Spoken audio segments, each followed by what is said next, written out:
Y'all feeling good tonight? Okay, Councilwoman, we are streaming live on YouTube.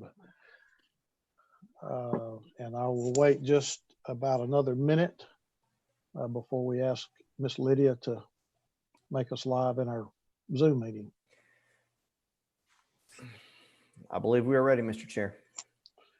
All right, Miss Lydia, would you take us live, please? Yes, sir. We're on. All right, good afternoon, ladies and gentlemen. Welcome to our Tuesday, June 16th City Council agenda. At this time, we'll have the Pledge of Allegiance and invocation by Councilwoman Burrs. If I could have the flag up, please. Forgetting about that part.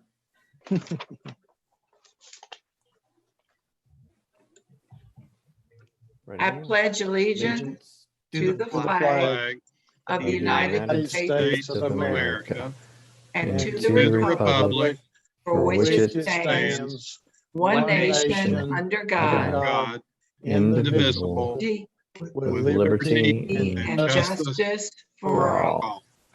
Thank you. I move the agenda, Mr. Chair. All right. At this time, we have a special presentation by Councilwoman Coonrod. Councilwoman? Thank you, Chair.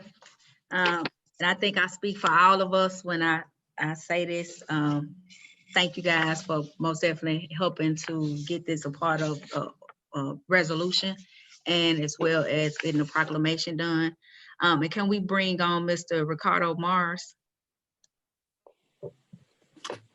Miss Lydia? I will do that.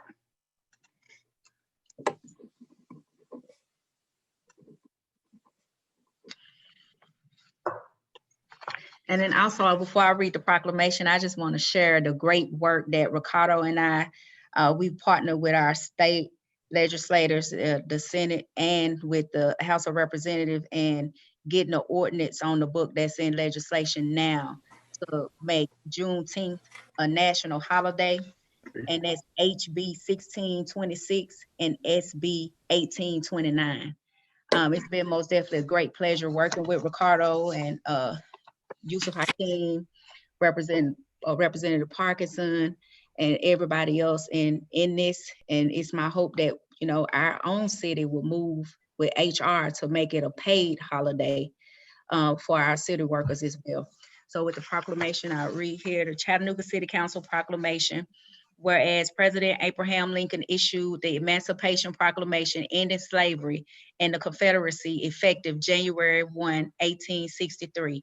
And whereas this news was neither announced nor enforced in the Western former Confederate States until 2.5 years after the issuance of the Emancipation Proclamation due to a low presence of the Union Army in those areas. And whereas when Major General Gordon Granger arrived in Galveston, Texas on June 19, 1865, and announced the end of slavery, and the formerly enslaved people in Texas celebrated their freedom on that day, with such celebrations evolving into the official holiday known as Juneteenth, observed throughout the United States today through ceremonies, food, and other cultural traditions. And whereas Juneteenth serves as an extremely significant day of remembrance and acknowledgement of the history, culture, strength, preservation, and achievement of the past, present, and future generations of the African-American community. And Juneteenth holds an important place, not only in African-American history, but in United States history for all Americans.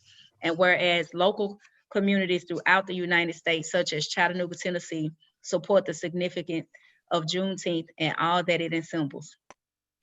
Appreciating the resulting societal impact that has reverberated to all people in our community and beyond. And whereas the Chattanooga Festival of Black Arts and Ideals, held annually around Juneteenth, founded by Ricardo Rick Mars, is designed to spotlight emerging and established Black artists and build greater community in Chattanooga, and allow other ethnicities to better understand and embrace the concept that while these works of art may be created by Black people and sometimes reflective of the Black condition, they more importantly speak to the human condition in ways that only the arts can do. Now, therefore, I, Demetrius Coonrod, the Chattanooga City Council, do hereby honor the inspirational work and legacy of Rick Mars and recognize June 19th in the city of Chattanooga as Juneteenth Independence Day. I think that's worthy to celebrate, Yeah. people. And with that, if Ricardo want to have anything to say, I mean, I wish we had the flag that we could have gave Pledge of Allegiance to right now. But since we weren't able to pull that flag up today, Ricardo, you got the mic. Well, thank you. I first would like just to thank wholeheartedly the City Council for unanimously approving this resolution. It really means quite a bit to this community. I'd like to say that that the Chattanooga Festival of Black Arts and Ideas, Juneteenth Independence Day, really strives to honor all the traditions of Juneteenth's past by providing a range of performances, visual arts, exhibitions, food, crafts, vendors, and discussion. And most importantly, discussion. That's why it's called Black Arts and Ideas.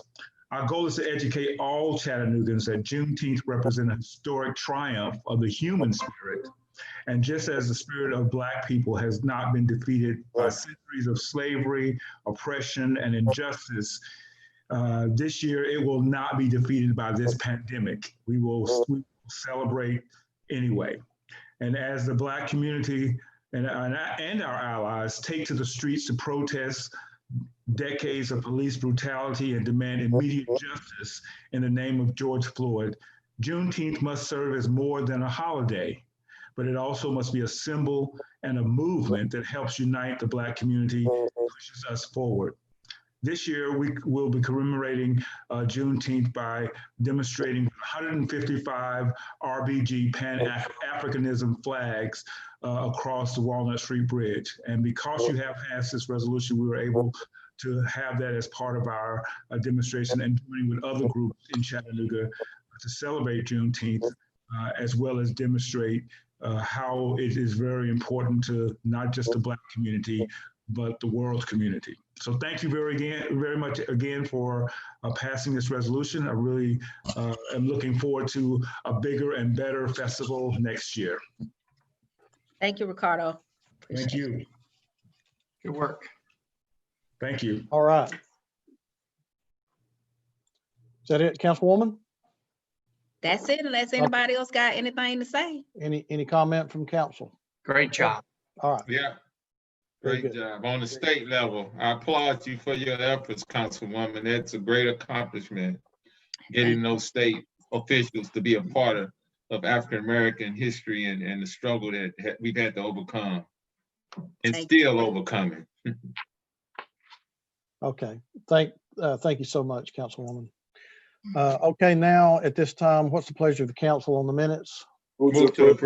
Second. Second. We have a motion and a second to approve the minutes.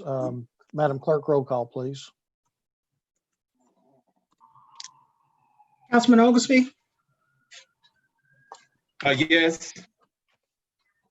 Councilman Mitchell, Yes. Councilman Ledford, Yes. Councilman Gilbert, Yes. Councilwoman Conrad, Yes. Councilman Byrd, Yes. Councilwoman Burrs, Yes. Vice Chairman Smith, Yes. Chairman Henderson. Yes. That's 9 yeses. Motion to approve carries. Thank you, ma'am. Okay, at this time, at our 3:30 agenda meeting, we had some discussion about our public comment time, and many of you had some input, some suggestions. So at this time, I'm going to open up the floor for anyone that would like to make a motion concerning our public comment time at this time. Mr. Chair, may I start that? Vice Chair Smith, yes.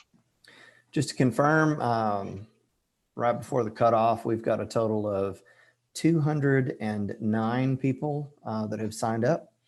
And after going through the list very briefly in just a few minutes right before we started this meeting, it looks like there might be 6 of them, between 6 and 10 that have an issue other than the ones that we heard from last week.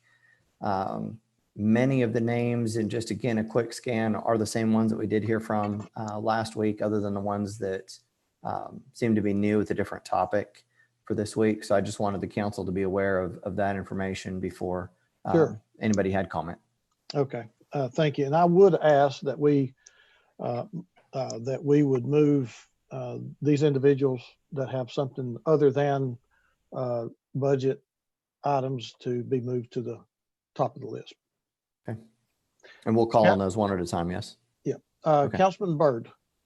Thank you, Chair. Just like at 3:03, what I spoke on was that I truly understand the heartache and the pain that our country and our city is going through. And I want to hear from my people, my constituents, the people who voted me into office, because that's what I'm here to do. I'm here to represent their concerns and their heartaches and their joy. I'm here to represent that when they can't speak or they can't make it to these council meetings or they can't vote. So I wholeheartedly and honorably accept that challenge.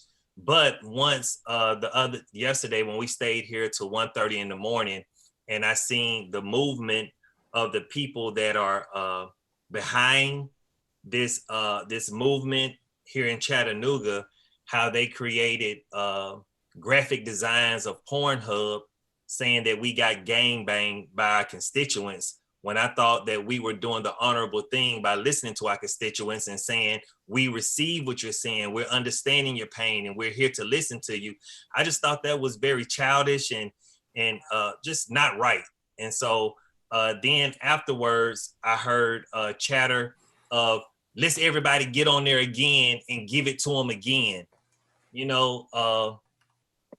That's not democracy. That's not the right thing to do. And that's just, to me, bullying at its finest. And I just don't want to sit here and get bullied all night or get bullied anyway for people that's trying to do whatever. I don't know. But so tonight I will listen to some, but I have kids that I do have to feed and put away. So if anyone wants to talk to me or email me or have any concerns they want to relay to me, I'll be here at phone call. You can call me, you can email me, and I will receive your concerns then and try to make the best decision for Chattanooga and my constituents. Thank you. Councilwoman Coonrod. Thank you, Chair. I share the same sentiments as Councilman Byrd. And I would not be on a 7-hour meeting tonight. I'm gonna stay here, an additional hour or so.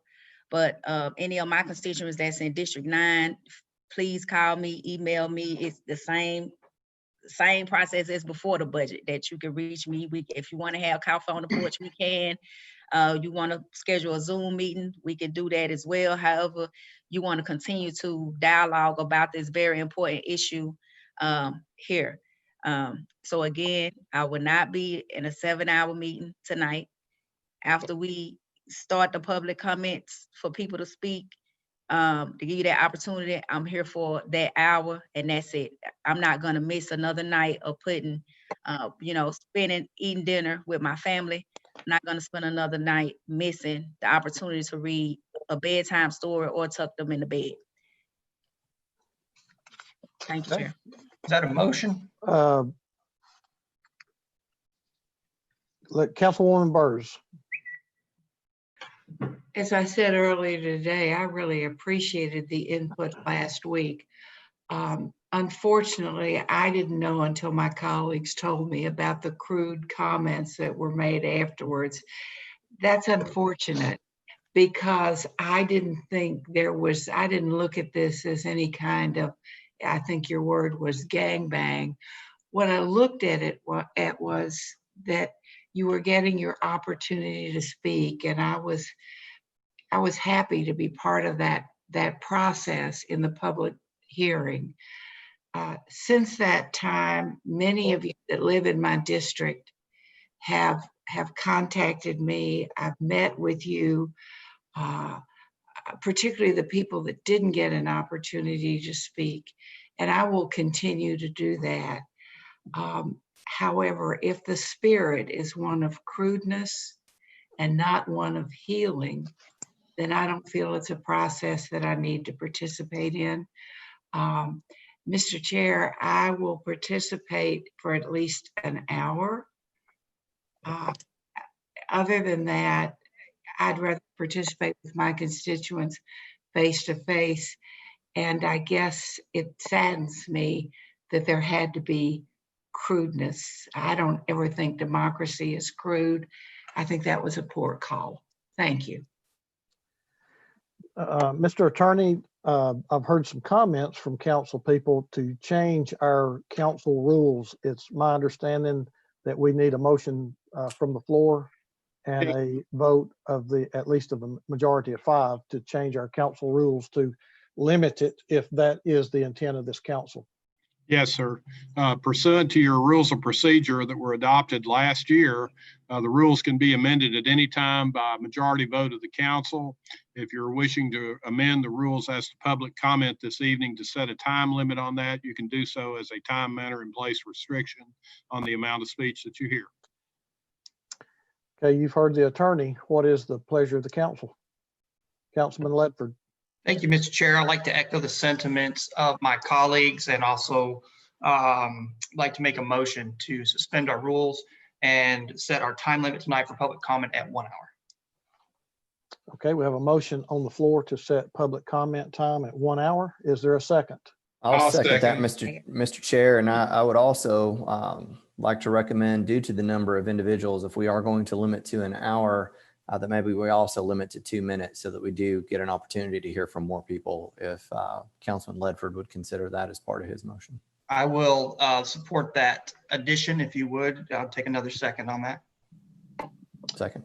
Okay, so we have a motion on the floor to limit the speaking time of an individual to 2 minutes and total public comment time to 1 hour. Mr. Attorney, is that your understanding? Yes, sir. That's my understanding. Okay. Any questions or comments before we vote? Madam Clerk, let's have a roll call, please. Councilwoman Burrs, Yes. Councilman Byrd, Yes. Councilwoman Coonrod, Yes. Councilman Gilbert, Yes. Councilman Ledford, Yes. Councilman Mitchell, Yes. Councilman Oglesby, Yes. Vice Chairman Smith, Yes. Chairman Henderson, Yes. 9 yeses. Okay, by a vote of 9-0, the individual speaking time will be 2 minutes, and the overall public comment time will be limited to 1 hour once we start. Mr. Chair, may I ask a follow-up question, please? Vice Chair. You had asked that some individuals that were on a different topic than what we had covered last week be called on first. I'm prepared to have Lydia be able to do that. After that point, how would you like to handle the public comment? Do you just want to go by the first one to raise their hand until we run out of time? Or do you want to sort this list in a particular order of those that filled out the form, sir? Vice Chair, you tell me which would, I guess, move us more quickly through the comment time. Would it just be for people to raise their hand and call on them in the order that they then appear? I would think so, sir. Would that give us, okay, that would give us the most, I guess, ability to hear from individuals. Okay, that's what we'll do. So we'll call the ones who have something different on their topic line. We'll call those by name first, and then we'll just roll into hands raised. Very well. Okay. Okay, very well. Now we'll move into our order of business. Ordinance is on final reading. Council, items A through H, we all heard last week and had first reading. All of these items were approved on first reading. Is there any of these items that you would like to be pulled out and voted on individually? If not, we will read them all, A through H, and vote on them as a package. Mr. Attorney, is there any problem with that since this is zoning? No, sir. We need to read all items, though. Yes, sir. Okay. Councilman Ledford. I'm holding. I'm sorry? I'll hold, sir. Okay. All right. If there's no hands pulling an item, Madam Clerk, if you would read items 5A through H, please. A, an ordinance to amend Chattanooga City Code Part 2, Chapter 38 zoning ordinance so as to rezone property at 2113 Crescent Club Drive from R1 residential zone to R2 residential zone. B, an ordinance to amend Chattanooga City Code Part 2, Chapter 38 zoning ordinance so as to amend Condition 3A of ordinance number 13110 on properties located in the 2400 and 2500 blocks of Gun Barrel Road, more particularly described herein. C, an ordinance to amend Chattanooga City Code Part 2, Chapter 38 zoning ordinance so as to rezone property located at 4247 Shallowford Road from R1 residential zone and C2 convenience commercial zone to C2 convenience commercial zone, subject to certain conditions. D, an ordinance to amend Chattanooga City Code Part 2, Chapter 38 zoning ordinance so as to rezone part of a property located in 6500 block of Hunt Drive from R1 residential zone to R4 special zone, subject to certain conditions. E, an ordinance to amend Chattanooga City Code Part 2, Chapter 38 zoning ordinance so as to rezone property located at 1416 William Street from UCX4 urban commercial mixed use 4 stories maximum height to URA 3 urban residential attached 3 stories maximum height. F, an ordinance to amend Chattanooga City Code Part 2, Chapter 38 zoning ordinance so as to rezone property located at 1810 East 13th Street from R1 residential to R2 residential zone. G, an ordinance to amend Chattanooga City Code Part 2, Chapter 38 zoning ordinance so as to rezone property located at 1253, 1257, and 1265 East 13th Street from R3 residential zone and M1 manufacturing zone to UGC urban general commercial zone, subject to certain conditions. H, an ordinance to amend Chattanooga City Code Part 2, Chapter 38 zoning ordinance so as to rezone properties located in the 1500 through 1800 blocks of South Watkins Streets, 1506 South Lyerly Street, the 2300 block of East 18th Street, and the 2500 blocks of East 16th, 17th, and 18th Streets from M1 manufacturing zone, M2 light industrial zone, R2 residential zone, C2 convenience commercial zone, and UGC urban general commercial zone 2, C3 central business zone, subject to certain conditions. Councilman Ledford. Thank you, Mr. Chair. I'd like to move to approve. Second. Okay, we have a motion on the floor to approve with a second. Do we have any questions or comments concerning items A through H? If not, roll call, Madam Clerk. Councilman Oglesby, Yes. Councilman Mitchell, Yes. Councilman Ledford, Yes. Councilman Gilbert, Yes. Councilwoman Coonrod, Yes. Councilman Byrd, Yes. Councilwoman Byrd, Yes. Vice Chairman Smith, Yes. Chairman Henderson. Yes, That's 9 yeses. motion carries to approve. Okay, at this time, we move into Public Works or Transportation. Items I through N are all abandonments. If there's no objection from the council, we will read those as a group and then, or read them individually and vote on them as a group. Is there any council person that'd like to pull one out? Very well. Madam Clerk, if you would read items I through N, please.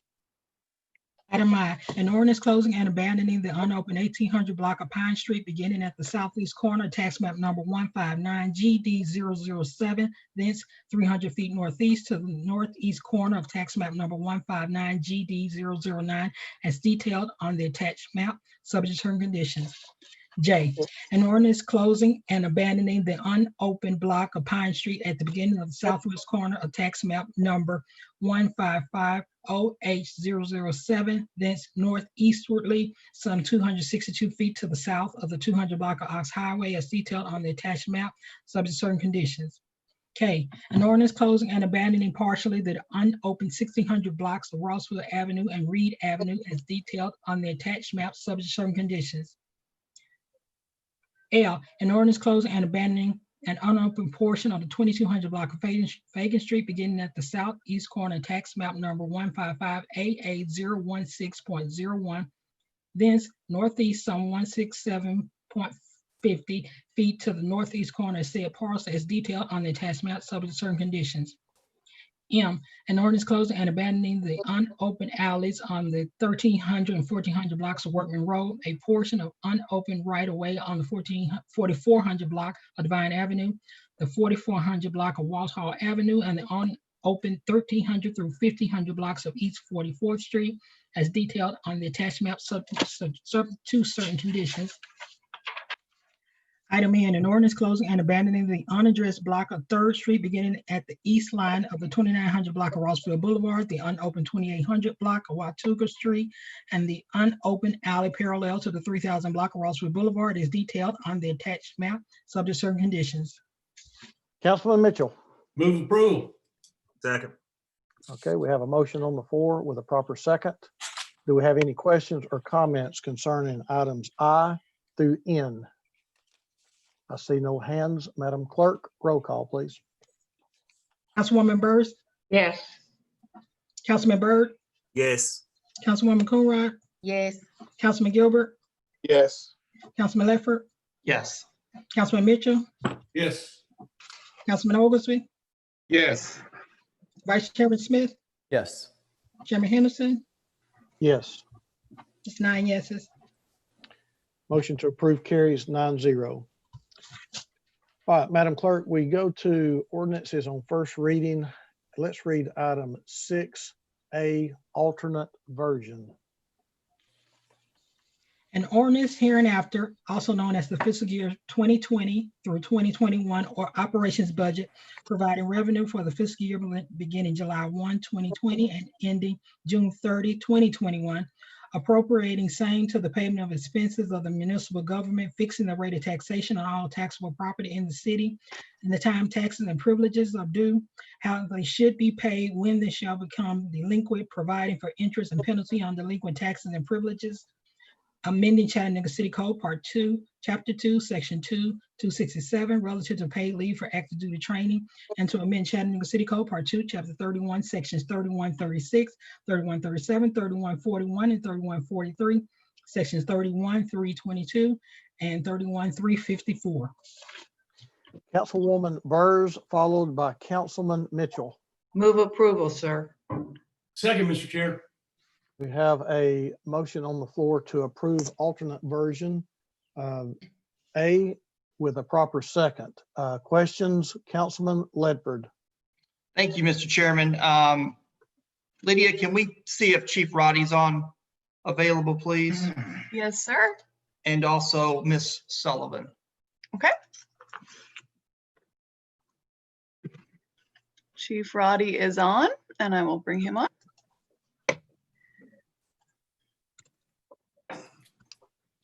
And Ms. Sullivan is on as well. Very good. Thank you. Yes, sir. Good evening, Chief. How are you? Doing well, sir. How are you? Good. Hey, listen, I know we talked about this extensively at 1 o'clock, but I want to make sure that in this alternate version that your police department is not quote unquote defunded or lacking in any funds to provide the services that our community relies on. No, sir, it will not. I deliberately asked, and we scheduled it as such, that the $150,000 that is set to come out of the Office of the Chief of Police solely, that does not affect the operational readiness, components, purchases, or support of any other bureau within the police department. That does not defund our police department. No, sir. The term defund, if I may give my own personal explanation, when people hear the word defund, they consider that a large amount or an inordinate amount of vestiture within their law enforcement agency, which would affect operational components. The words that I hear used more now, which I think is a greater picture, is divesting, which is simply just moving funding source from one area to another. And that's exactly what we're doing. Doing that through McCamey, FJC, and the $150,000, sir. Okay, you covered those two items. We talked about McCamey earlier, and Maura, you can follow up on that. The job that McCamey does, and I know I've been on the scene with them, it usually involves the office of LDO and is probably a better fit there. Yes, sir. We believe that it is. The officers at McCamey are enforcing city code laws and just have a great fit with code enforcement. We believe this will be a better spot for them. Okay, that makes sense to me. As I said, I've seen that firsthand. So the last part of this that I had some heartburn with was there seems to be on media that 911 has been defunded when in fact that is not true as well. Can you clarify that for me, please? Yes, sir. Thank you for that. No, sir, that is the furthest from the truth. What we have done is allow for the same funding that we have in this current year for 911. So the exact same funding as we have just had for the last 12 months for our 911 services, and that we have been served by with those 911 services. So this is, we are in an economic crisis in our city, $8.4 million in reduction in revenue, and we've all had to make some cuts. The chief of police, as you know, he's, even before we started looking at ways to divest, we also had $1 million cut in their budget. So we've had large cuts throughout the city, and this is just another example of that, for all of us to have the shared sacrifice, and we hope to be in a better position next year. Very good. I appreciate that clarification so that we have that on the record. Yes, sir. Thank you. You're welcome. I want to also read something that, we have been dealing with a lot of stuff in between COVID and the George Floyd horrible situation that has spurred an incredible amount of conversation. And I look so forward to Chattanooga leading on this. And I think that Chief Roddy is the person to help us. And I think this council stands to do that. So I know our country is hurting and our city is at unrest. COVID-19 dealt us a blow none of us truly know the impact yet. Millions have lost jobs, businesses are closing, families are in financial peril. Local governments struggle with uncertainties, but Chattanooga has not faltered in service to the people. I've continuously monitored this with the help of the administration and department heads because of its importance, not only in morale, but in the rebuilding of confidence. District 4 was dealt a devastating blow on top of COVID-19, but together, one step at a time, just like this council, will forge through it by helping one another. There is no other way, and I'm committed to this city. The new normal, whatever it looks like, doesn't have to be forged out of old habits and processes. Embrace what we can accomplish through understanding and conversation. We are at a critical point in history, and where we go from here is dependent on all of us. Destruction, revenge, abolishment of our police department is not an option nor a reasonable solution. The outcome is chaos. That outcome leaves the most vulnerable in our community at great risk. As first responders, the men and women of our Chattanooga Police Department are exactly that, first responders.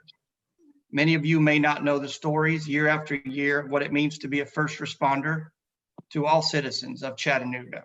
You may not have heard about the house fires, the suicides, the mental health crisis, the domestic incidents, the car accidents, the preventions of drownings, the drug overdoses, the first aid, life-saving techniques that have saved lives, including CPR, choking, bleeding, gunshot victims from gang violence saved by our Chattanooga Police Department, because why? They were the first on the scene. I have stories and stories and stories, countless pages of stories to share with you if you'd like to know about what our first responders mean to our city. So defunding them is not an option for me. I want to make sure that that was clear for the record. I want to thank everyone who shared your voice, every single one of you, the neighborhood associations, the business owners, and residents of District 4. Over the past week especially, I have listened, and I believed heard from each and every one of you.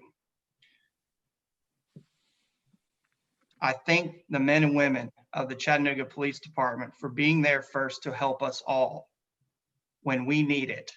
And I want to make sure that's very clear tonight, and a very clear message from me. Thank you, Chairman.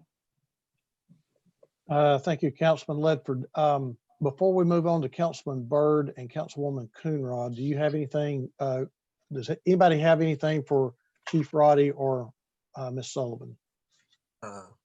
Well, is yours to one of these?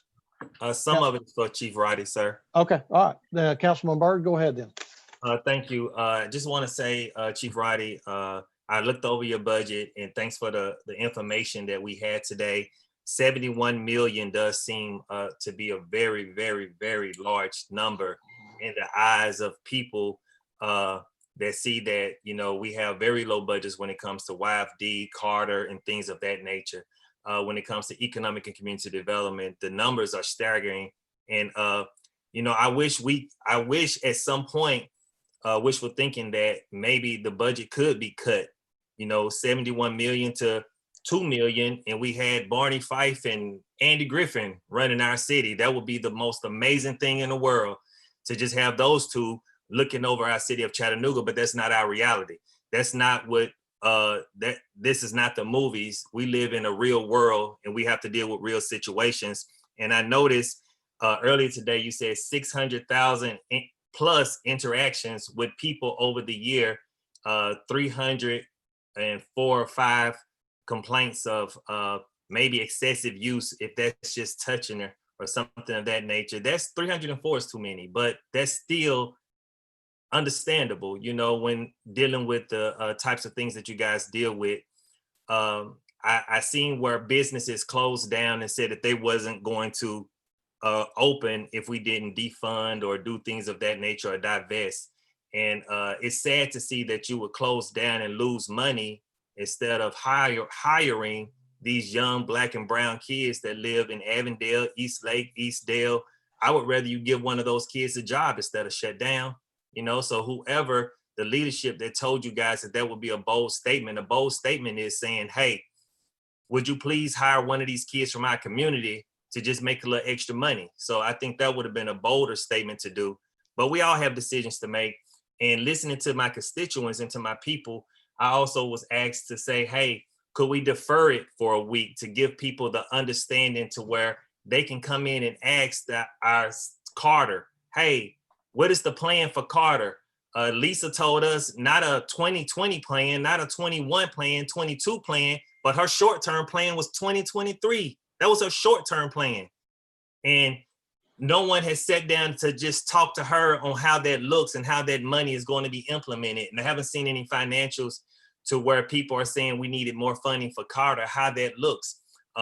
45 million from the police department means that we lose near 250 employees from the police department. That's bad and good. That's some good officers that will be kicked off the force. And those bad officers could remain on the force. So that just didn't seem like a good plan.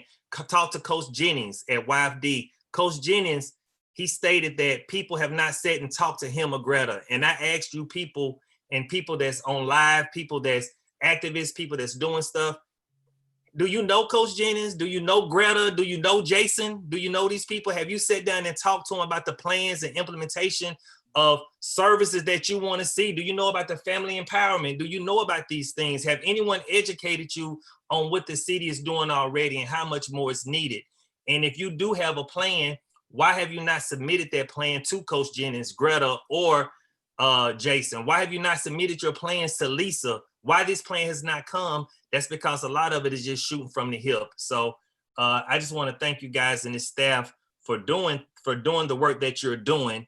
And I was asked, although I think this is it's late to ask that question, but I would like to ask in the motion if we can defer for a week to give the people time enough to get us their plan and tell us the plans that they would like to see us move forward. If not this budget, another budget, but just to let them hear that you asked us to defer or give you time to get us a plan. I would like to just give them that if we could, if this body feels that it's necessary, to say, hey, we'll give you a week to give us a plan and go from there. But I would like to put that in the form of a motion to defer for a week. And I know we have a second already with the reading. Councilman Byrd, let me say that we already have a motion on the floor that takes priority to a deferral. So we have to we'll have to deal with the motion that is on the floor currently. Okay, I understand. Okay, thank you, sir. Councilwoman Coonrod, do you have a question for Ms. Sullivan or Chief Roddy? If not, I'm gonna let him go. I was just gonna say to both Chief Roddy and Mar, thank you so much for your willingness to even look to see what we could remove, divest from the police department and allocate to another area. Thank you. And I know that is not, you know, we listen to our constituents in an effort to try to help address some of the things that we could. But we know that it's not the real fix that we need, right?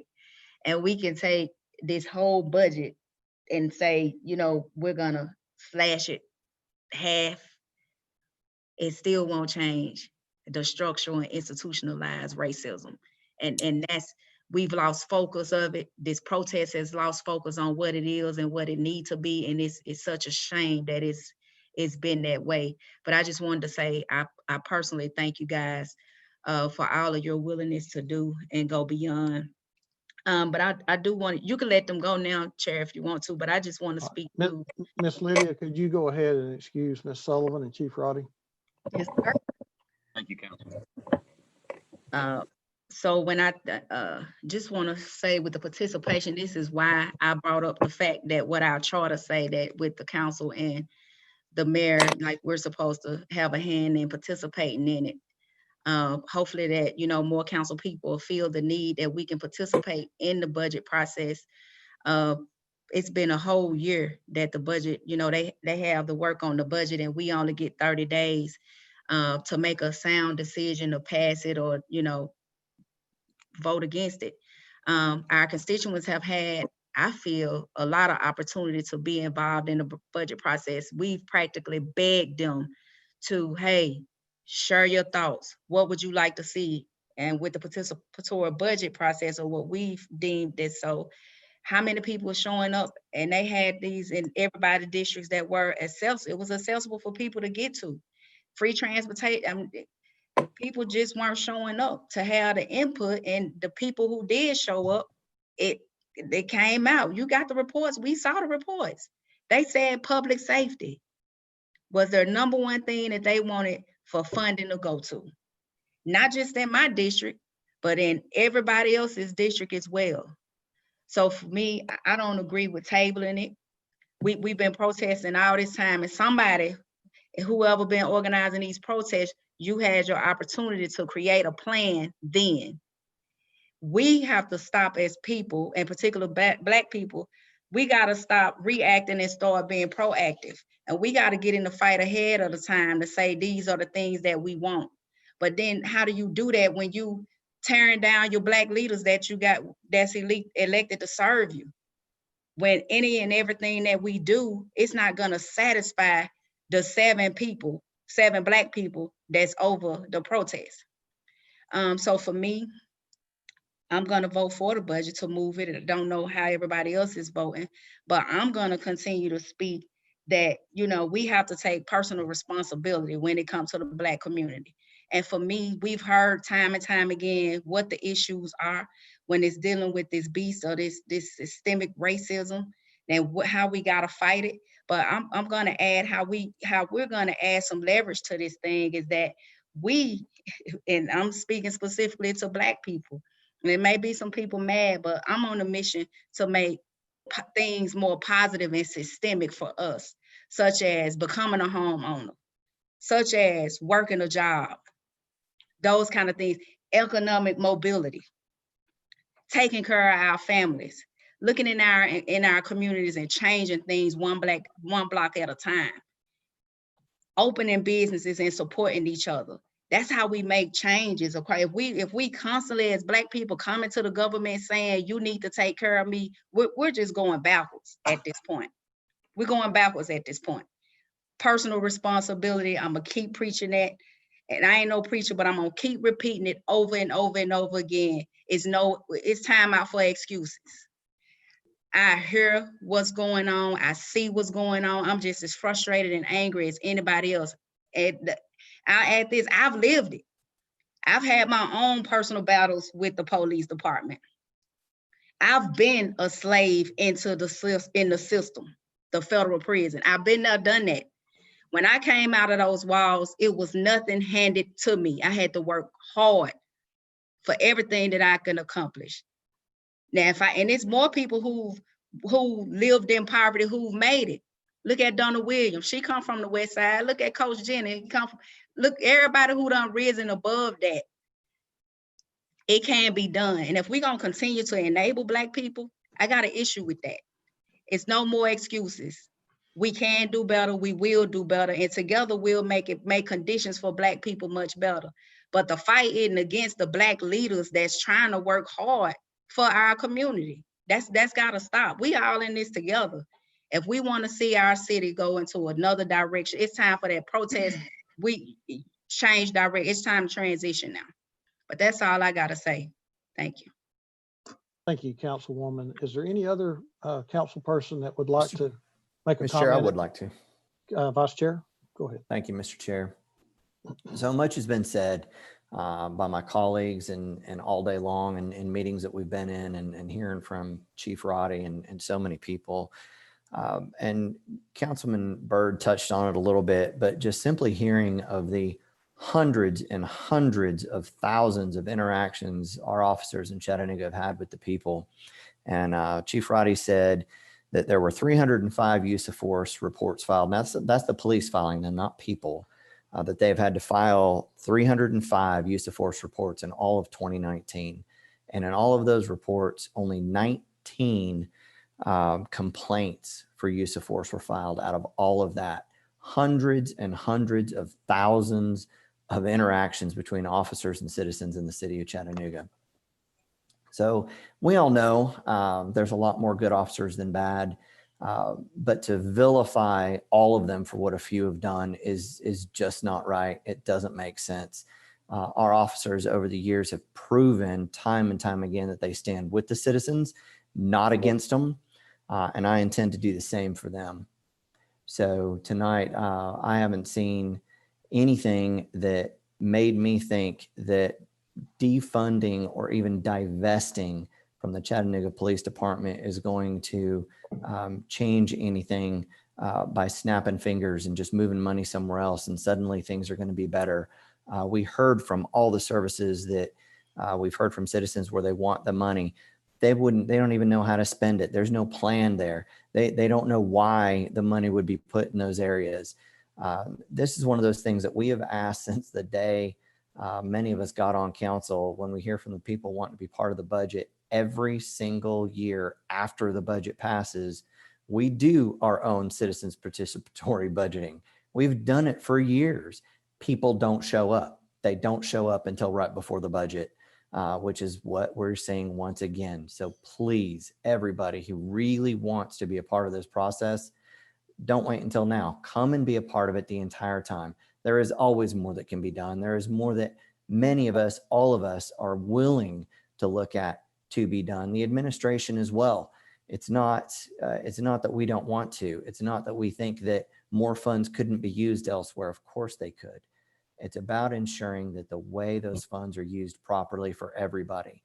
But to defund a police department and lose several hundred officers, good men and women that have done no wrong, does not make sense any whatsoever for the city of Chattanooga. And I don't see how that's going to improve anything. So like a few of my colleagues have commented, I'll be standing with the men and women that have stood with us and with the citizens of Chattanooga for many years. Thank you, Mr. Chair. Thank you, sir. Any other council person that would like to make a comment before we go on? I want to make sure before I'd like to indulge, if you would, the council would mind the chair making just a brief comment. I wanted to hit on something that Councilman Byrd referred to earlier. No human law or ordinance will ever eradicate racism from man's heart. Only the grace of God can do that. I've thought a lot about this budget, and I have decided to support it for two reasons. One, it does fully fund and invest into the men and women of our Chattanooga Police Department to do the job that they were trained to do. The second reason is because it does recognize the need to unmask any systemic racism that is hiding within the Chattanooga Police Department policy. I sense that there is a lot of hurt in our city, and we all have wounds. We all have wounds that need to be healed. May we all pray with the prophet Jeremiah when he prayed, "Heal me, O Lord, and I shall be healed. Save me, and I shall be saved." There's no other comment from the council. Madam Clerk, roll call, please. Mr. Chair, one thing, I'm sorry to interrupt. Yes, sir. DA Pinkston would like to speak for a moment if you would indulge him that opportunity, sir. I tell you what, I'll turn it over to the council. I feel like it's in the council's hand at this point in time. If the council would like to hear from him, I'll just take a consensus of the council. If not, I think we need to go on and vote. I'd like to hear what he got to say. Very well. Madam, Miss Lydia, go ahead and bring Mr. Pinkston on. Yes, sir.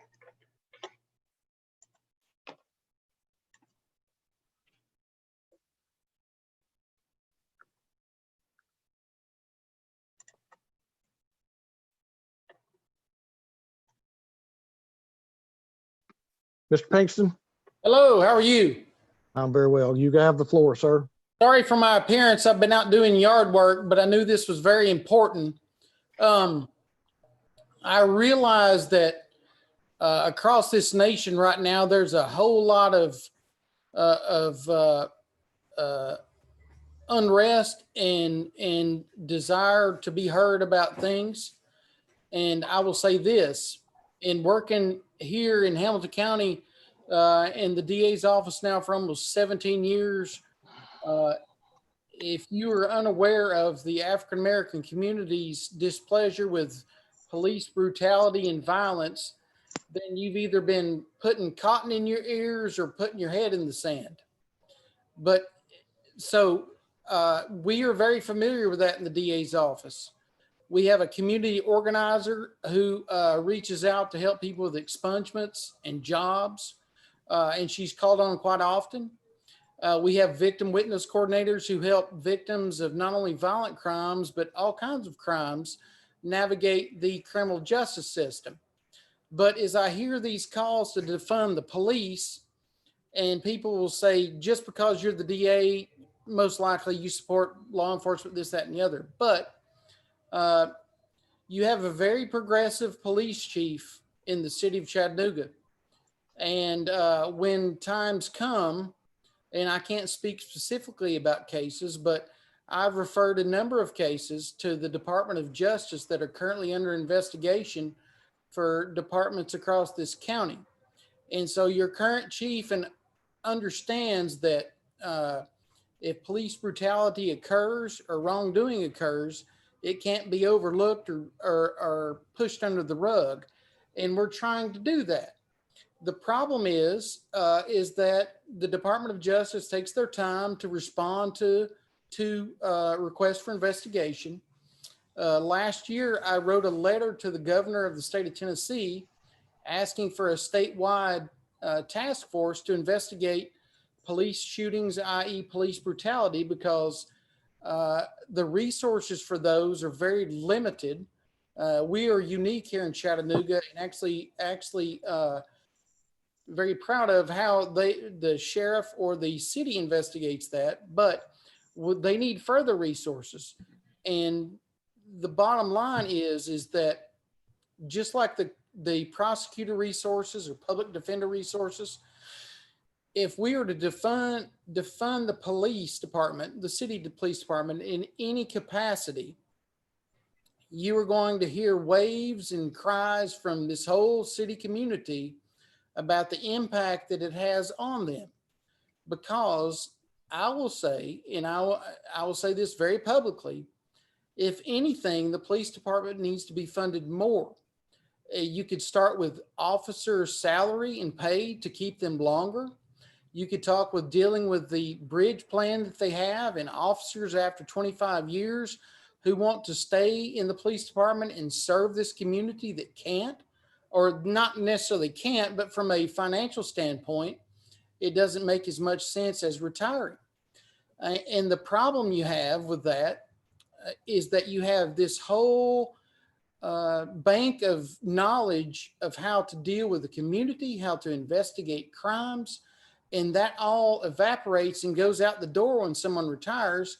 And it takes a lot of time to build that experience back up. And not only that, but it takes a lot of time to build that experience back up with the community. And I've seen it with my office. Your chief is very progressive, and people laud him a lot, and they come to my office asking for help with jobs and expungements, and we do that. I can't tell you how many expungements we deal with on a yearly basis. It's probably easily hundreds of people who don't understand the process, and we walk them through that. And by statute, we have to, we don't direct them, but we have to help them. And we do that on a daily basis. But my point is that defunding the police is not the answer. Yes, there are times when law enforcement is wrong, and we refer those for investigation. Now, the length of how long it takes to investigate may not make us all happy, but here in this community, and when I say that, I'm not talking about any other community. I'm talking about here in Chattanooga, Hamilton County. We are unlike most anybody else. We have been very progressive in that and have asked the feds and the TBI and others to investigate so as to, protect the integrity of the investigation. So I understand the protests about George Floyd and Mr. Brooks in Atlanta and the gentleman in Brunswick, Georgia. Of course, those are horrible, horrible instances. However, that doesn't mean that paints our law enforcement in the same light that those individuals acted. Because Mr. Pinkston, thank you for your comments. Unless council has some questions for you, I do think we need to move on. If I can say one more thing, as far as funding further the police department, you have almost 200 cold case homicides in this county from the mid 1970s, and a majority, if not super majority of those victims are African American. So when we talk about failing the African American community, that is one instance that I can easily say I know, because I've met with these families, brothers, sisters, aunts, uncles, moms, dads. We have failed the African American community when it comes to cold case homicides in this county. And I'm telling you, it's easily a super majority. There's one family that has 2 siblings, but go ahead. Thank you, sir. I think you've made your point, and we need to get on with our agenda. Sure. Miss Lydia, see Mr. Pinkston out, please. Thank you. Yes, sir. Thank you. We do have a motion on the floor to approve the alternate version with a proper second. Madam Clerk, roll call, please. Councilman Oglesby, Yes. Councilman Mitchell, Yes. Councilman Ledford, Yes. Councilman Gilbert, He muted. Councilman Gilbert, you're muted. Yes. Councilwoman Conrad, You bet it, yes. Councilman Byrd, No. Councilwoman Burrs, Yes. Vice Chairman Smith, Yes. Chairman Henderson. Yes. That's 8 yeses. Motion to approve carries 8-1.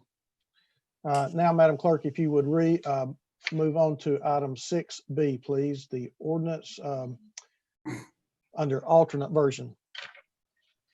Ordinance appropriating, authorizing, and allocating funds to the capital improvements budget for the fiscal year 2020 through 2021. Councilwoman Burrs, followed by Councilman Mitchell, and then followed Councilman Oglesby. Move approval. Second. Third.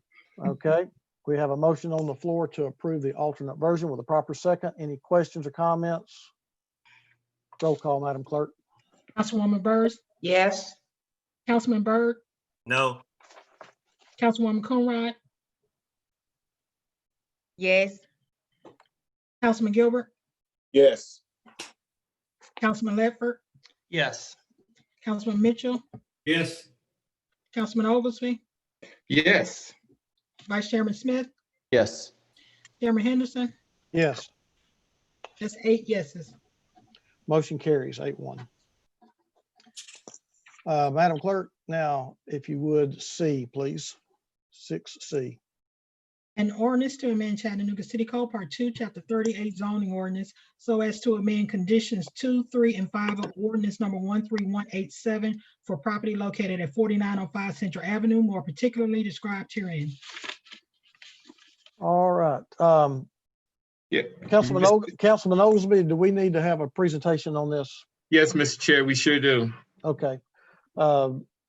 Is Mr. Hey, Bridger, Mr. Schultz. Brian Schultz, Miss Lydia? All right, I'll get him for you.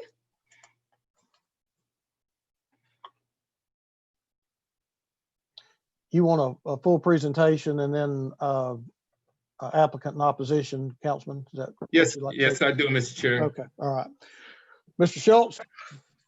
You want me to share my screen with you guys, or how do you want to do this presentation? Yes, if you please. Let's see. Can everybody see my screen? We can. Okay. This is a request to lift conditions on a previous zoning case. It's to amend conditions 2, 3, and 5 of ordinance number 13187. The proposed use of this property is multifamily apartments. Approximate acres is about 14.5 acres. Number of units about 240 with a density of 16.3. Again, the property is already zoned R3 with conditions. The applicant is wishing to amend some of the conditions. It's located at 4905 Central Avenue. You can see on the screen, you can see Central Avenue to the right, West 51st Street to the south or the bottom of the screen. Then to the left is Kirkland Avenue. This property is right across from the former Velsicol site. Again, it's zoned R3. To the north, east, and west is M1 manufacturing zone, and to the south is R2 residential. This property is rezoned, I guess, last year to R3 with 6 conditions. The applicant wishes to lift condition, or not lift, sorry, amend condition number 2, 3, and 5. And we'll go into those individually here in a second.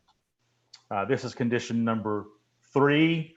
The existing condition says no parking shall be provided between any building and the public street. The proposed condition is no parking shall front Central Avenue, Kirkland Avenue, and West 51st Street. Second condition the applicant wishes to amend is the following. The existing condition is buildings facing along a public street shall have a setback no more than 25-foot minimum setback requirement. The proposed condition, buildings fronting Central Avenue, Kirkland Avenue, and West 51st Street shall have a minimum setback of 25 feet. Finally, the last condition the applicant wishes to amend is this following condition. Retain existing vegetation along the slope portion of the site bordering West 51st Street. The new language would read, retain existing vegetation along the slope portions of the site bordering West 51st Street for a minimum of 60 foot off the public right-of-way. Vegetation beyond the toe of the slope or beyond 60 feet from the right-of-way line may be removed during construction. And we have a site plan here showing West 51st to the south, and the red arrow pointing down shows you the approximate location that 60 foot, what 60 foot would look like. Here's another illustration of what that would look like. So this area in the blue, no disturbance could occur, but beyond that blue line, this vegetation here could be removed during construction if the developer has to remove that. So all these conditions that are being amended provides more clarity to Land Development Office and how those conditions are applied. The previous conditions were very generic on some of the streets. So all these conditions just clarify, provide more clarity. Here's the site plan, or not site plan, but showing you the adjacent land uses. To the north is industrial. To the east is vacant industrial land. To the west is vacant land. And then to the south is single family detached residential. So Planning Commission or staff looked at this, and Planning Commission staff recommended to approve amending condition 2, 3, and 5, and keeping conditions 1, 2, and 6. So carrying over all the conditions. So staff recommend to approve. Planning Commission recommended to approve. There is no difference between staff and Planning Commission recommendations.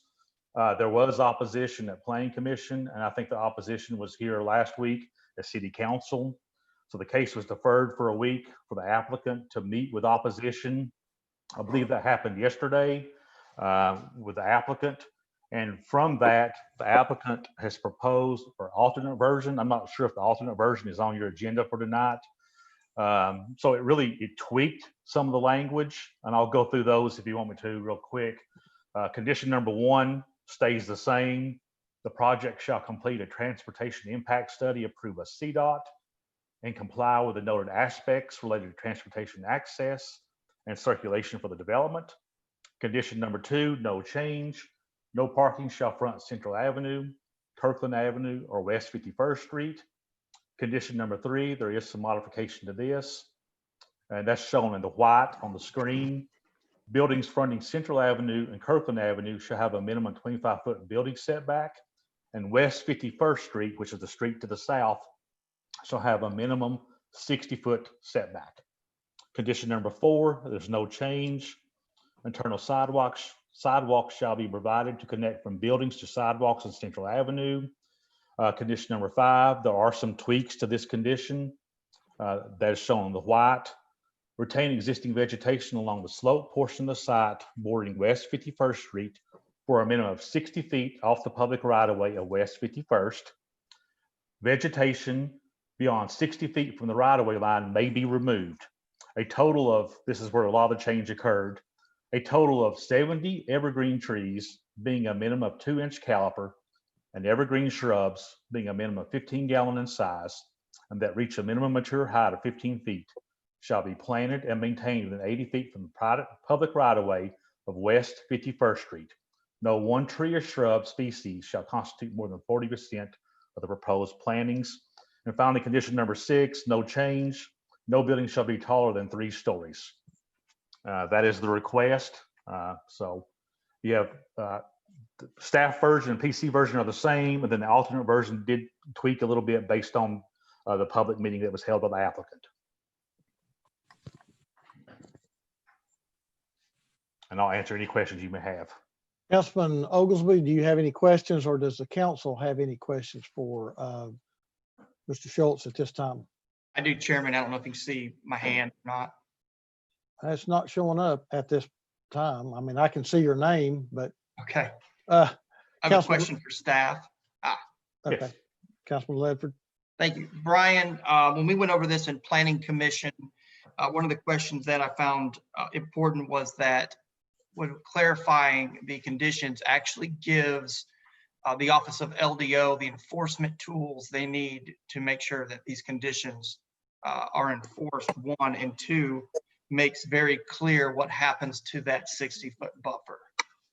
Yes, Councilman Ledford, that is correct. This adds more clarity and more enforcement teeth to LDO by clarifying where these setbacks and apply to what streets. It also is important to add that the current landscape buffer would be smaller, and condition number 5 proposed by the applicant does provide a much deeper and larger buffer to protect the residents. Okay, very good. Thank you, Chairman. Councilman Oglesby, any questions at this point from you? For No, I'd like to hear from the rest of the presentation. Well, so I guess we need to hear from the applicant.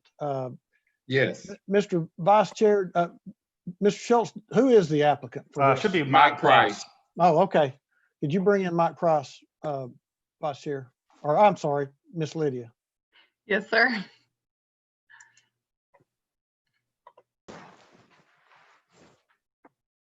Yes, I'm here. Mr. Price, you'll have 7 minutes for a presentation, then a 2-minute rebuttal. Hold on just 1 second. Vice Chair, you want to put the clock up? I'll keep it. Go ahead. Okay. Go ahead, Mr. Price. Thank you.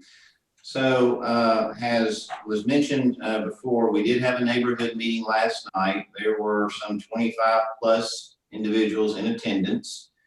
We discussed multiple topics The meeting lasted a little over an hour and 15 minutes thereabouts. And I'd like to sum up that basically, again, the reason for the meeting is that some of the language that these 3 conditions that were previously approved was either not well written or was simply in error. So there are 3 conditions which Brian did go through that we are looking to amend. And let me just first say that on conditions number 2 and number 3, I asked all of those in attendance last night when I read the language, essentially with what you see before you, or what is before you. No one there at last night's meeting was in opposition. So I won't really spend any time dealing with conditions 2 or 3, as the neighborhood is in complete agreement. Now, what I would like to discuss a little bit on the point is condition being amended number 5. So the current language is essentially written in such a way as the Land Development Office, as Commissioner Ledford pointed out, it's an unenforceable as written. It simply says now that the toe slope shall constitute where the buffer edge limits are, but that's an undefinable limit. Does that stop at the Tennessee River? Does it stop at a railroad track? Where does it stop? There's just undefinable. So we did set a distance of 60 feet. One of the things that we came out of the meeting last night was that most of the trees in this area are deciduous trees within the buffer. So in going through the discussion, talking with people, it was determined that what we would add to this particular language as a benefit coming out of this meeting and having the dialogue with the community is that we would plant, now last night we said 60, but I went back this morning afterwards and looked at the plan and felt that 70 was a more appropriate number. So we did actually increase the trees from last night, but that we would plant a total of 70 evergreen trees and evergreen shrubs in that area within 80 feet of West 51st Street to provide additional buffering that previously does not exist during the winter time when the trees lose their leaves.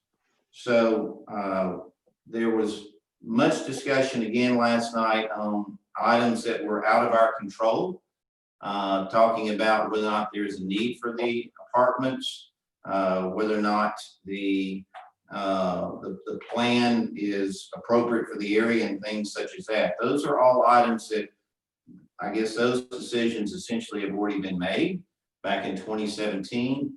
And all we're here to ask tonight of council is we have addressed some concerns that were certainly we're aware of and made aware of with the Land Development Office that need to be corrected. And we think that these are vast improvements over the previous language and will provide assurances and protection to the community and are enforceable by the Land Development Office. And so if there's any questions, I'll be happy to answer those from now. Okay, is there any questions from the council for Mr. Price at this time? I have none. Any? Okay. All right, Miss Lydia, I guess if you just leave Mr. Price in for a 2-minute rebuttal. Vice Chair, if there is opposition, does and they raise their hand, does that put them at the top of the list? I know Miss. No, because we've already got some hands raised, Chair, but I've got the 2 flagged from the sign up list as a Joshua Haston and Bryant Hawkins. Okay. If they, I guess, would raise their hand if they would like to speak in opposition. Give me those 2 names again. Joshua Haston and Bryant Hawkins. Okay. I'm not seeing, are you seeing either one of those names, Miss Lydia? They're in attendance, but I'm not seeing hands raised. Okay. Let me just put it this way. If you are in attendance and you would like to speak in opposition, would you raise your hand at this time? Vanessa Jackson spoke last week, Miss Lydia. Go ahead and bring her in. Okay.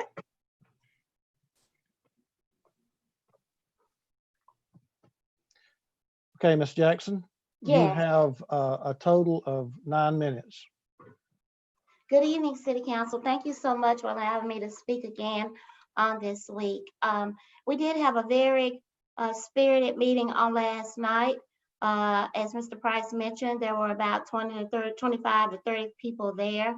Our neighborhood is still has a lot of questions, and we sort of felt like, whereas there was no real opposition on the two particular points that he mentioned, there is still much debate and unreadiness, I will say, on behalf of the community with response to how the conditions are going to impact us as neighbors with this new development. And I just want to make that clear that there is still a much unreadiness, and we will want to have a situation to where we will have time as a community to sit down and enumerate more of our concerns that may be translated to conditions that will further protect our interests as residents. And I'll defer my time to whoever else may be on the call, because I wanted to give others in our community an opportunity to speak. Okay. Okay. Vice Chair, thank you, Ms. Jackson. I'm not seeing anyone else that has registered with their hand up. Is that correct? That is correct. It's based on what the topic was that they had entered, Mr. Chair. I only see 2 on this issue, and neither one of them have raised their hands. Okay. All right. Then we're going to move on to Mr. Price and his 2-minute rebuttal. I have no additional comments unless there's questions of council. Okay. All right. Councilman Oglesby, you have had a presentation. You've heard from the applicant and opposition. Yeah, what I have to say is very brief. It was a great meeting, actually, and a lot of things were brought out that was really not directly impactful for what we're having here. As been presented, the conditions that are presented tonight has only strengthened and really has drastically improved the quality of the project as it relates to the neighborhood. Some of the things that the neighborhoods are concerned with are like parking, noise, the management of the facility. So all those things can be worked out over time as the project moves forward. So based on what we're here for tonight with these amendments, I move that we approve. I move to approve with making sure that these amendments presented are in the record. Oh, okay. Hold on 1 second. Mr. Attorney. Yes, sir. If we're making amendments to this ordinance, we need to get it on the floor and then, yes, okay, make amendments. Yes, sir. The alternate version was provided this afternoon. It would need to be substituted for the version that's currently on your agenda. Okay. Do you want to make a motion to substitute, Councilman? Yes, I would. Okay. Yeah, I'd like to make a motion to use the substitute amendment, the alternate version. The alternate version. Yes, sir. Do I have a second? Second. Okay, we have a motion to substitute with a second. Any questions? If not, a roll call, Madam Clerk. Councilman Oglesby, Yes. Councilman Mitchell, You're muted, Councilman. Where's he at? Good. You muted. all right. Councilman Ledford, Yes. Councilman Gilbert, Yes. Councilwoman Coonrod, She seems to have disappeared. Yeah. Councilman Byrd, Yes. Councilwoman Burrs, Yes. Vice Chairman Smith, Yes. Chairman Henderson. Yes. That's 8 yeses. Okay. Motion to substitute is approved. Now, would you like to make a motion for the substituted version? Yes, I'd like to make a motion to approve the substituted version. Second. We have a motion and a second on the floor. Any questions? If not, Madam Clerk, roll call, please. Councilwoman Burrs, Yes. Councilman Byrd, Yes. Councilman Gilbert, Yes. Councilman Ledford, Yes. Councilman Mitchell, Yes. Councilman Oglesby, Yes. Vice Chairman Smith, Yes. Chairman Henderson. Yes. That's 8 yeses. Motion to approve substituted version passes 8-0. Okay, that takes care of all of our ordinances on first reading. We'll now move to resolutions. We do have one under fire and one under public works. I see no reason why we can't take those together. Madam Clerk, if you would read both of those, and we'll take them as a package. Item A, a resolution authorizing the Director of Wireless Communications to enter into a memorandum of understanding, MOU, for partnership with Monroe County, Tennessee, for partnership in and use of the Tennessee Valley Regional Communications System, TVRCS, and wherein Monroe County agrees to pay the master site access fee to be paid over a 10-year period and to pay the radio access fees to be accessed on a yearly basis for all radio and use in Monroe County in the amount of $600,000. Item B, a resolution authorizing the administrator for the Department of Public Works, Division of Waste Resources to pay a city claim for property damage which occurred on January 6, 2020 at or near 5336 Austin Road, Chattanooga, Tennessee, 37343 to Gail Holden in the amount of $26,281. Councilman Ledford. Move to approve, sir. Do I have, okay, I have a motion to approve with a second. Any questions on these two items? Roll call, please. Councilman Oglesby, Are you muted? You're muted, sir. Yes, I'm sorry. Yes. Councilman Mitchell, Yes. Councilman Ledford, Yes. Councilman Gilbert, Yes. Councilwoman Coonrod, she's not here. Councilman Byrd, Yes. Councilwoman Burrs, Yes. Vice Chairman Smith, Yes. Chairman Henderson. Yes. That's 8 yeses. Motion carries 8-0. Now we move to purchases. Miss Lydia, would you bring Mr. Sammons in, please? Yes, sir.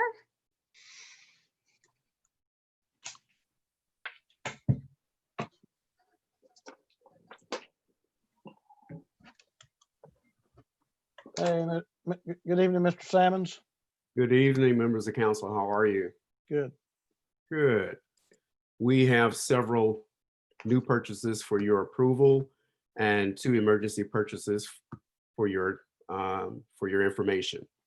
Starting with the new purchases, the first few being from the Facilities Management Division of Public Works.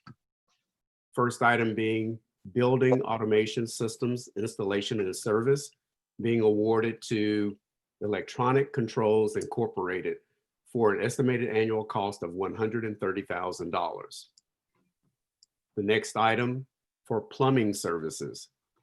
This service is being awarded to 5 vendors, and they are Mountain City Service Incorporated, Roto-Rooter Plumbing Services, Keefe Plumbing and Heating Company Incorporated, Chase Services LLC, and America's Plumbing and Sewer LLC, doing business as Rooterman, for a total estimated annual cost of $1,250,000.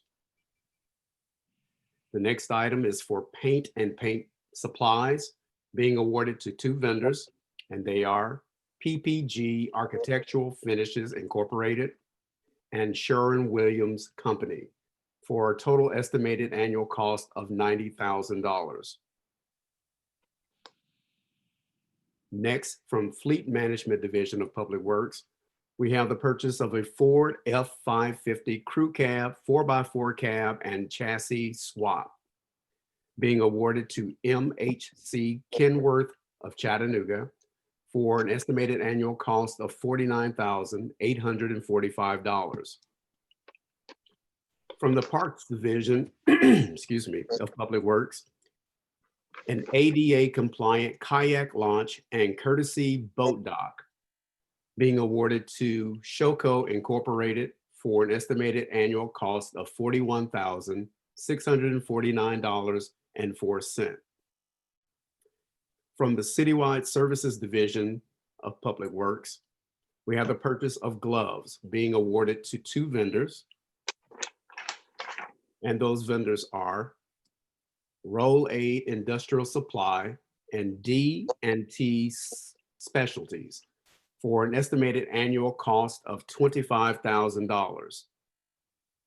Also from Citywide Services Division of Public Works, the purchase of topsoil for pickup or delivery being awarded to 2 vendors, and they are Park Equipment Incorporated and Groundscape Concepts LLC for an estimated annual cost of $25,000. From the Waste Resource Division of Public Works, we have the purchase of Weigh Scale Services being awarded to Wingfield Scale for an estimated annual cost of $25,000. Also from the Waste Resource Division, services of janitorial and custodial services being awarded to Eagle Cleaning Services Incorporated for an estimated annual cost of $70,000.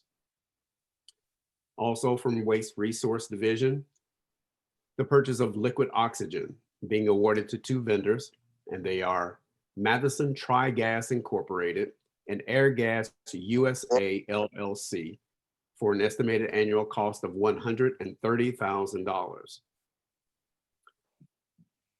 And lastly, we have for Waste Resource Division, industrial gases and welding supplies being awarded to Industrial Welding Supply for an estimated annual cost of $60,000. That concludes all the new purchases for this evening. All right, what's the pleasure of the council? Move to approve. Second. We have a motion on the floor to approve with a second. Any questions concerning these purchases? Not, roll call, Madam Clerk. Councilwoman Burrs, Yes. Councilman Byrd, Yes. Councilman Gilbert, Yes. Councilman Ledford, Yes. Councilman Mitchell, Yes. Councilman Oglesby, Yes. Vice Chairman Smith, You're muted, Vice Chair. Apologies, yes. Chairman Henderson. Yes, That's 8 yeses. motion carries. Thank you. And we have 2 emergency purchases under the mayor's emergency declaration. The first being the purchase of disposable masks being awarded to American Paper and Twine Company for a total cost of $277.80. And the last purchase being for the purchase of communication outreach being awarded to La Paz, and that's for information and communication outreach to our Latinx community. And that concludes the emergency purchases. Thank you, Mr. Sammons. Thank you. All right, Miss Lydia. At this time, we will now move into other business. Does any council person have other business that they'd like to bring before the council at this time?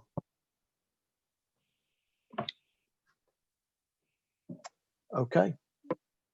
I see no hands for other business. We'll move now into committee reports, starting with Councilman Gilbert. Yes, Chair. Today we had a meeting on disparity study and went very well. Hope to move forward on the findings. All right. Vice Chair Smith. No report, Mr. Chair. Okay, Vice Chair, you do have a couple of items that need to be placed into legislative committee. Do you know when you might have to have those committees? I'm happy to have it as early as next week. Well, week after next, actually. Okay, Mr. why don't Chair, we, if that's why don't we go ahead and schedule that for a week after next then? Sounds good. That would be the 30th then. Yes, Madam Clerk, would you make sure that those are on and we'll have the meeting then? Councilman Ledford. No report, Chairman. Councilman Mitchell. Thank you, Mr. Chair. Public Works and Transportation Committee meeting following agenda session next week. Councilman Oglesby. Yeah, today we had a great Economic and Community Development Committee meeting where we got an update on the Lincoln Park projects. All right, Councilwoman Burrs. Yes, Mr. Chair, we had an education session today on the budget from 1 to 3:15. And this evening we had the first vote on both the operations and the capital budgets.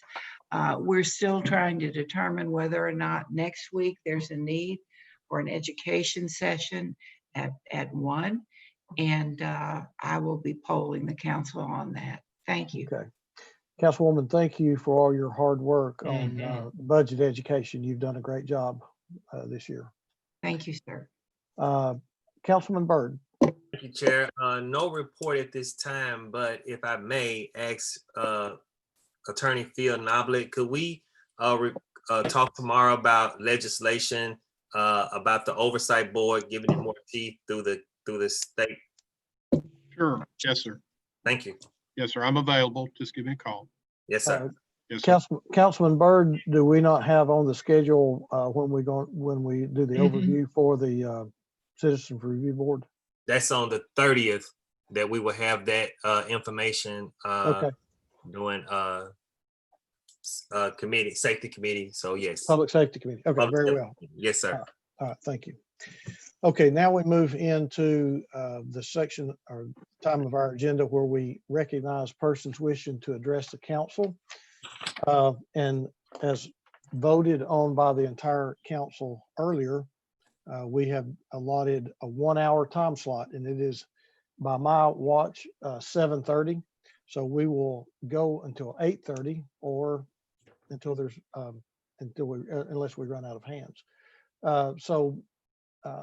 Vice Chair, I think we're going to call some names to begin with of people that have something to address the council on other than the budget. I think Ms. Lydia should also have that list. Okay, in Ms. front of her Lydia, if she wants to begin.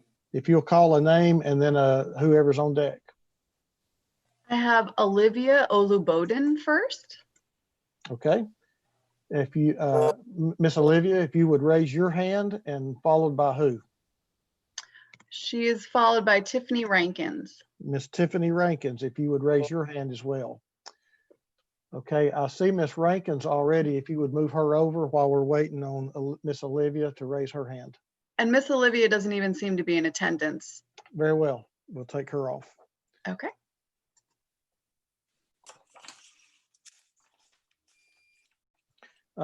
Vice Chair Smith, could you put Yes. the 2 minutes on, please? I'm keeping track. You want me to try? You want to start putting these back on the screen, sir? I think let's keep it on the screen so the attendees can see how many minutes they have. Okay, one moment. I'm happy to do so.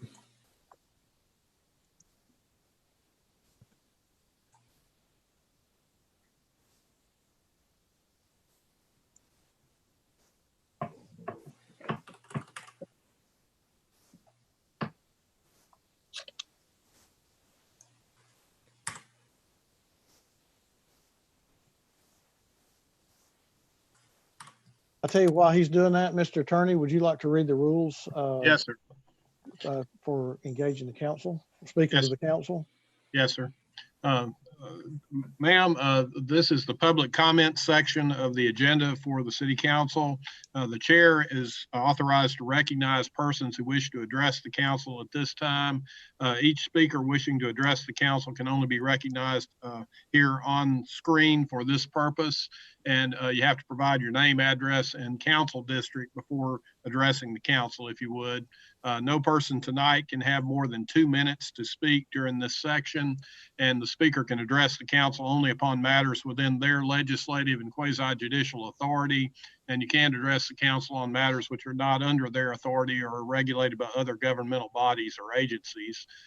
Can't use vulgar, obscene language, nor use the floor to personally attack or personally denigrate others, address the council as a whole, and not make comments directed towards any individual council members.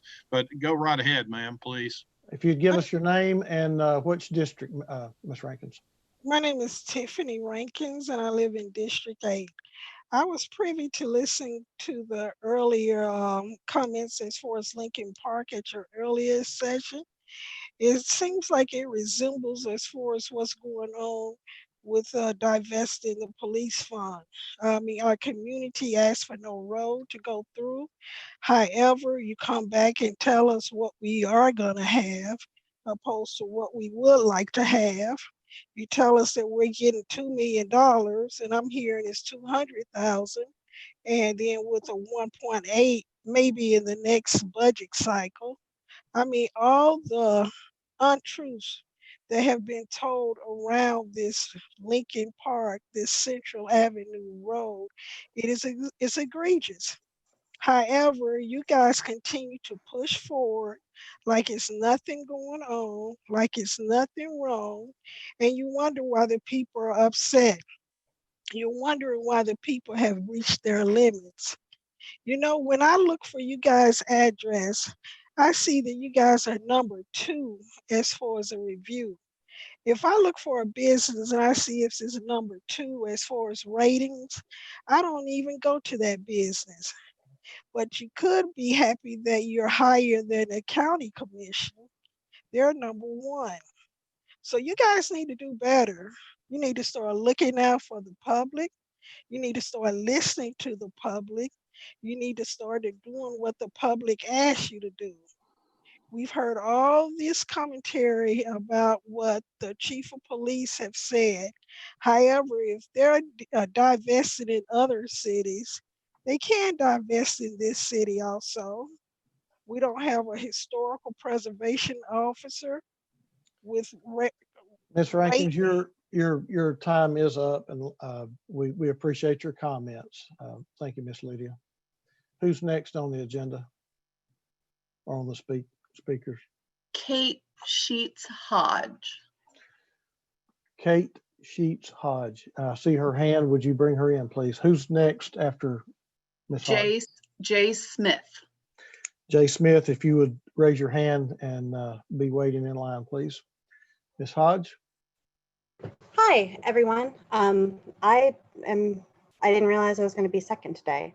So obviously I am going to share a lot of sentiment here with everyone who's not going to be able to speak because of the new rule that was put in place that severely limits everyone's time. You know, I'd like to remind you that an election is coming next year, and talking about taking away people's ability to speak in this time is certainly not popular. But in addition to all of the budget comments, I'd like to just bring up 5 points that you guys could do literally today or possibly next Tuesday or anytime in between that would change the policy of the police department and not cost the city a dime. So the proposals that I would bring up would be suspend paid administrative leave for cops under investigation, withhold pensions and do not rehire cops who've been found guilty of use of excessive force, require cops to be personally liable for misconduct settlements, cap comp time accrual and overtime pay for military exercises, training, showing up at protests, and reduce the size of the police force by natural or accelerated attrition. Whenever we're talking about reducing the size of police force and losing 300 police officers, you know, I think that's an overstatement. All you would have to do is not replace the police officers who retire. So if you look at obviously all of the community and everyone who's been saying a lot of really incredible things and ways that you can better use city's funds. I mean, obviously you all know me because I was a union rep for the city for 5 years. I'm speaking to you as a citizen, not as their union rep, but I feel uniquely qualified to speak to you about the ways that the city could be redirecting its dollars to the Head Start programs, to the youth and family development programs, to the library. And those 5 policies, suspending paid administrative leave, withholding pensions, and do not rehire cops, requiring them to be personally liable for misconduct settlements, and capping comp time and reducing police force would go a long way to helping the problem. Thank you, Ms. Hodge. Your 2 minutes is up. Who did you tell me, Miss Lydia, was next? Josh Smith. Josh Smith. Okay, and who is after? If you'd go ahead and bring him on. Who was after him? After him, it's just people who raise their hands that are on the list. Good. Okay, he's the last one of the different. Okay. Yes, sir. Have you brought? Let's see. Mr. Smith. I'm here. Give us your name and district, please. Awesome. So Josh Smith, District 2. Several times during the course of the day, Bible verses or faith have been used to justify budget decisions. This is outrageous. Furthermore, the glorification and obsession with our further investment in police is a middle finger to your most vulnerable constituents. I highly recommend all of you to come to one of these protests. Hell, come to all of them. Then maybe you'd understand why we choose to find humorous responses to your apathy, such as Pornhub memes. Remove the inner need to shame people for how they grieve. Again, please come out, come talk. Stop keeping with antiquated talking points. Stop defending the status quo. It's not helping. Show us how to participate in democracy. Don't condemn us for not participating before. I yield my time. All right, Miss Lydia, if you'd bring the next person on with their hand raised, please. Yes, sir. Okay, if you would give us your name and district, please. Hi, I'm not sure if you can hear me, but my name is We can. Okay, I'm in District 2, and I just want to say that I think it's pretty sad that you guys criticize our participation in democracy, but then you limit us, and you don't want to take time out of your day to actually do the job that you get paid to do, which is be an elected city council member. And I just want to reiterate that defunding the police would help the community. It's been done in other cities, and it's been proven to lower crime stats. And I think the people in this city deserve more respect from our city council members. And I yield my time. All right, if you would bring Terry Rankin in, please.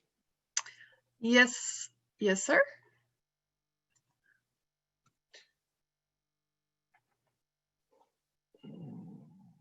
And if you would give us your name and district, please. Go ahead. Yes, good evening. My name is Terry Rankin. I live at 7301 East Brainerd Road in District 4. Thank you so much for your time this evening. First, I do want to address that earlier today, my councilman, Mr. Ledford, said that citizens who spoke last week used the council as, and I quote, a propaganda tool. This is very alarming to me, being that he is my elected representative, and that the council does serve Chattanoogans. Meanwhile, in the council promising to dialogue with their constituents, I am concerned in the legitimacy of this commitment because I emailed Councilman Ledford last Thursday and received no response.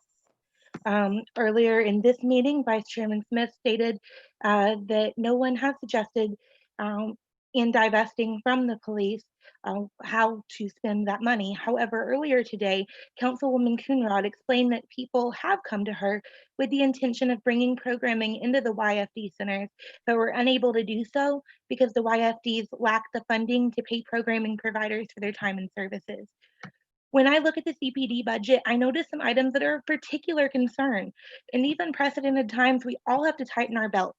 When I see line items such as $702,000 for radio maintenance, $2,460,000 for leased vehicles, and $900,000 for gasoline, I can't help but wonder if the CPD is really being fiscally responsible with our tax dollars. Even at $3 a gallon for gas, that would still indicate that CPD would use 300,000 gallons of gasoline a year. I hope that you will all reconsider the level in which you entrust our tax dollars to the hands of CPD. To divest from the police budget is not to abolish the police. Rather, it is to hold them accountable for being better stewards of our taxes. Thank you. Thank you. Miss Lydia, would you bring in Clayton Thomas, please? Yes, sir. I apologize. It'll just take me as Clayton. I'm sorry, did you say Clayton Thomas? Clayton Thomas was the next person on the list with his hand raised. Okay. You should be All right. on. I'm not seeing him on. Okay, there we go. I'm here. Yes. Okay. All right, Mr. Thomas, give us your name and address, please. Reverend Dr. Clay Thomas. I'm at 3004 Preston Station Drive, Hickson, Tennessee. Although I am a city resident, I am in District 3, and I'm reading a statement on behalf of many clergy, and that makes the point, or I think it's worth noting that it seems that at the beginning of this meeting, the movement, the call for divesting was homogenized to a handful of people, and perhaps even the council missed that Chief Roddy mentioned that he was comfortable, or I can't quote them verbatim, but seemed to be amenable to the term divest. So I think we might want to step back just a little bit. Here we go. As faith leaders in Chattanooga, we stand with our neighbors who are leading public actions and calling for structural change in the city's budget to redress iniquity and racism. We call on the city council to pause the budget approval process. We call on Mayor Burke to restructure the city budget to divest from ineffective and unjust policing and invest in Black and brown communities with a participatory budget that includes the community organizers asking for these demands, as well as local leaders. Signatures: Pastor Melody Winderwheel, Reverend Brandon Gilvin, District 1, the first Melodies in District 2, Anna Galladay, District 2, Trisha Dillon Thomas, District 3, Laura Becker, Reverend Laura Becker, District 2, Reverend Claire Bound, District 6, Reverend April Burns, District 9, Pastor Elise Anderson, District 2, Audrey Ramsey, District 9, Russ Carr, District 7, Pastor Kate Caldwell, District 7, Reverend Kathy Meyer, District 7, Reverend Leroy Griffith, District 5, Reverend Sandra Winter, District 9, supporters outside the city limits, but work within the city limits. Mr. Thomas, I'm sorry to inform you, your time is up. Thank you for your input this evening. Miss Lydia, Trisha Thomas, I believe, is up next. Yes, sir. All right, if you would give us your name and where you live, please, address, or at least your district number. District 3. I'm going to continue reading the names because there's 33 clergy that supported that statement. Reverend Candace Worth, Pastor Jeff Krim, Reverend Layla King, the Reverend Angie Weeks, the Reverend Jay Banasek, the Reverend Frank Jump, Reverend Robert Hartmans, Josh Singh, Pastor E. Lamar Young, Reverend Dr. Steve Caudle, Reverend Dr. Thomas O. Bagley, Reverend John Scott, Reverend Kate Stolz, the Reverend Brad Whitaker, the Reverend Derek C. Hill, Rabbi Craig Lewis, and the Reverend Jason Leonard. And now to my own statement. I'm going to skip a lot of it, but I want to support what you've heard from community organizers. And I want to say that, frankly, I am floored tonight. You are representatives of the community. And then you chide and try to humiliate the organizers who have been putting researched and implementable changes in front of you for years that you have chosen to ignore until the fires of national pressure have been ignited. And these crumbs offered to our communities are just that, they're crumbs. You ask for explicit plans, well then sit at the table and hear them. In response to the deep angst felt by the voices flooding your inboxes, some of you have taken the time to commend the lives of our first responders. And yes, they should be commendable, but have you ever joined with the voice of God, lamenting the lives they have slain? If this response tonight is from leaders of the most Christian city, then this nation is close to hell. I work in Renaissance Presbyterian Church in the West Side, and many of you were elected to these seats because of the money, time, and sweat equity of the same organizers who are asking for you to sit at the table. Real change happens and is sustainable when those who are oppressed are allowed to create and participate in the solutions because they are the experts in knowing what it is they need. But it's resources that prevent these experts to create the solutions. By allowing the voices and the bodies of those who have been brushed aside to be at the table, you create sustainable and real change. I am urging you to sit at the table with the organizers and let them help you create the change. Thank you. All right. Juniper Russo, I believe. Miss Lydia? Yes, sir. Hang on, I'm trying to figure this out. Can you hear me? Yes, go ahead. Give us your name and Okay, yes, I'm Juniper Russo. I live in District 4 in East Brainerd. And on Easter Sunday, my home was directly hit by the tornado, and we incurred over $200,000 in losses as a family. The disaster was traumatic and devastating, but the Chattanooga community was there for me and my family. In the days and weeks following the tornado, community personnel were there with gifts for my children, bottled water, first aid supplies, and food. I'm grateful for this, but I'm also heartbroken and angry because I didn't always live in East Brainerd and I didn't always have $200,000 worth of stuff to lose. Until 4.5 years ago, I lived in East Lake, where I was struggling to raise 2 children in abject poverty. At that time in my life, the level of devastation that I experienced after the tornado was a day-to-day reality, not a disaster. My children were hungry and the roof was leaking and the house was decaying. And there were times that we didn't have electricity and no one came to help. Why is it that the city has funds to help the wealthy during emergencies, but not to help those who live in a state of emergency on a daily basis? Why is it that the city wanted to make sure that my kids were fed, clothed, and emotionally safe after the tornado, but had no regard for their well-being 5 years ago when my desperation was chronic? In East Lake, I never saw CPD do anything for the community. I saw them harass and brutalize my Black and brown neighbors. Yet when the tornado struck in East Brainerd, all of a sudden the police demonstrated all kinds of care and compassion for my family. It's clear to me that the city determines who's worthy of kindness and respect, not based on their needs, but based on their socioeconomic status, their neighborhood, and their skin color. I assure you that I was no less human when I lived in a dilapidated, drafty house in in East Lake, and yet the city allowed me and my neighbors to be forgotten and neglected while investing funds into police and into the economic development of already wealthy parts of town. At this point, I'm demanding that the city divest funds away from the police department and away from the wealthier parts of town and invest in Black and brown communities, which are the ones that need it most. I yield my time.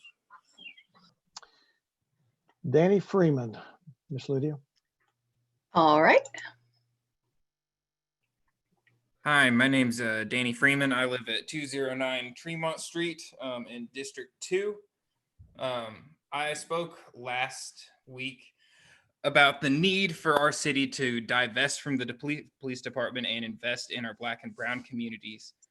I was a little taken back by how that meeting was, I don't know what the word is, how that meeting was run with people speaking, councilmen and women speaking over the time that people had to talk and then cutting them off at the end. And now I come into this meeting and see council members complaining about not, being able to go to bed on time or, having to sit here and listen to us drabble on for 7 hours or whatever.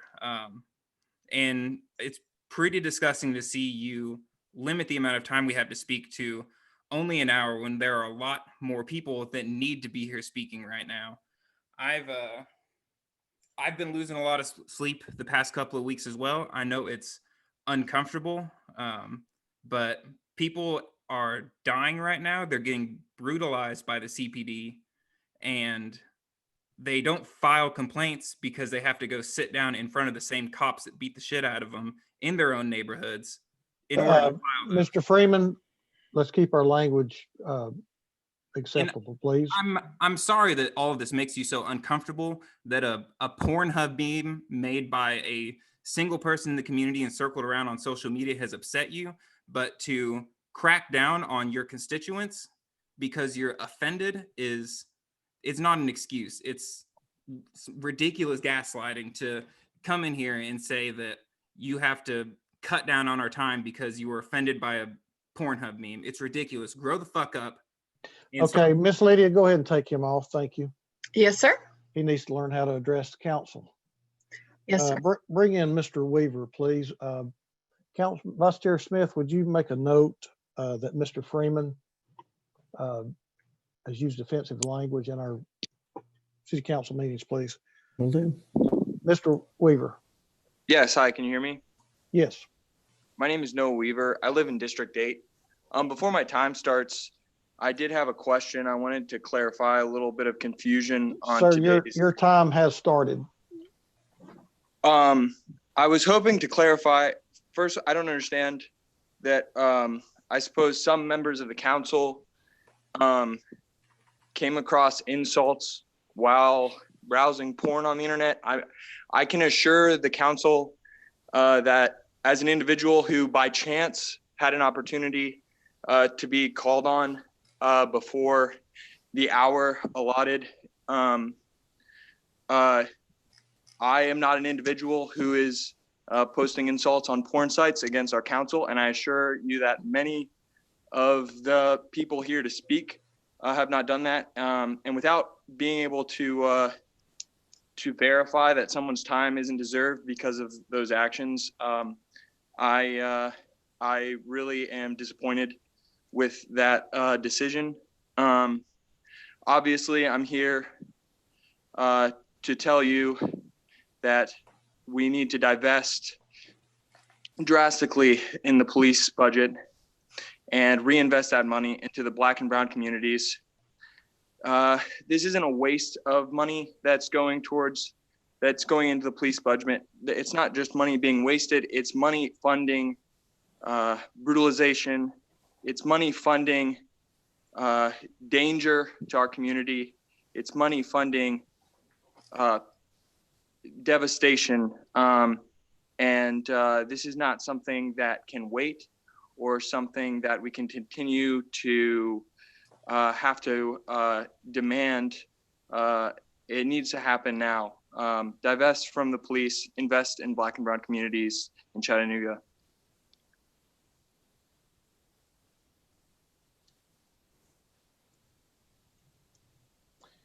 Lucy Schultz. Miss Lydia. Yes, sir.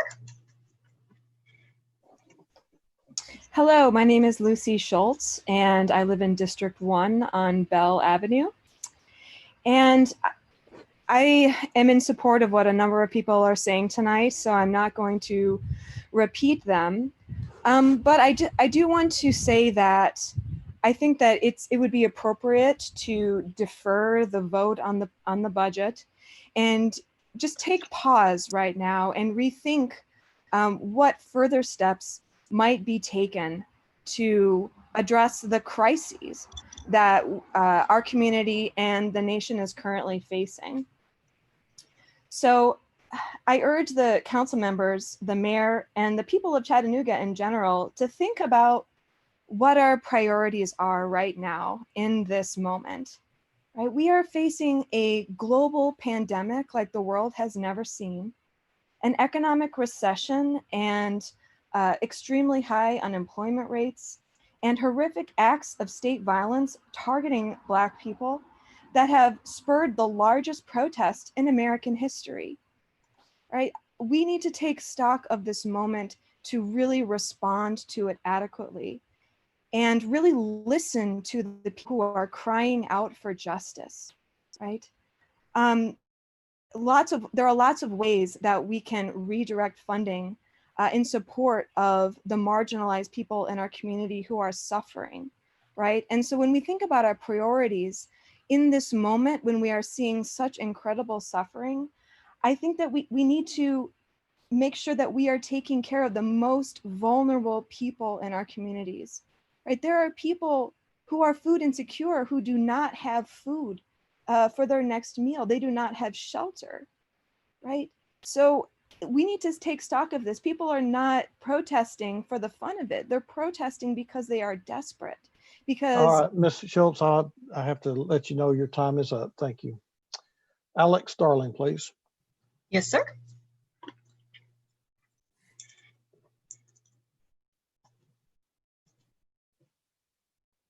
All right, cool. Can you hear me? I can. Go ahead. Give us your name and address, please. Fine. I just want to say I have like 2 speeches that I've written up in this time, and I'm throwing both of those out. Could you give us your name and I address? said my name is Alex Starling. I'm in District 9. You are taking up my time now, sir. Okay. I have to say, I've been watching this thing since the beginning, and I was on the last week's call as well. I sat here for 7 hours and watched the entire thing too. I have to say, this one is, it's like something out of a dystopian, authoritarian nightmare. How are you going to limit us to 1 hour? For 209, you said, people signed up, and you're limiting us to 1 hour of speaking and 2 minutes apiece. Man, and then you sit there and you scoff at us. We're out there in the streets screaming our lungs out for some fairness, for some shred of change, and you throw us peanuts and you sit there and scoff at us. Your police officers are there laughing at us, and we're heartbroken in the streets. Are you aware that 5 people have now been lynched across the country, and we just want a little bit of police reform, and you give us peanuts? Police Chief Roddy is saying that he supports the divestment, and you just passed this budget without even listening to us first. You got an 8-1 vote on this budget, and you didn't even care to listen to us first. Then you let us talk about it. I'm going to yield the rest of my time for the rest of the people that want to speak. I love you all. I love Chattanooga. Screw the city council. Ben Campbell, Miss Lydia. Yes, sir. All right. Can you hear me? Yeah, we can hear you. Go ahead, Mr. Campbell. All right. Ben Campbell, District 2. You have listened to us, but you're not hearing us. You, City Council, along with Mayor Burke, continue to gaslight our protesting efforts. Minimizing the organization and community support to a Pornhub meme made by one person is disrespectful. We are crying for justice in the middle of a pandemic that we are well aware could take our own lives. Our Black community is in pain, a pain they can never escape, a pain they have endured for over 400 years, a pain that is passed down generation after generation, a pain neither I or any of you white council members could ever imagine. How many more lynchings will we have to witness? How many more women will be raped? How much more pain must be felt before you take legitimate action? You have a responsibility to cut down the rotten tree that grew from the bad seed of white supremacy.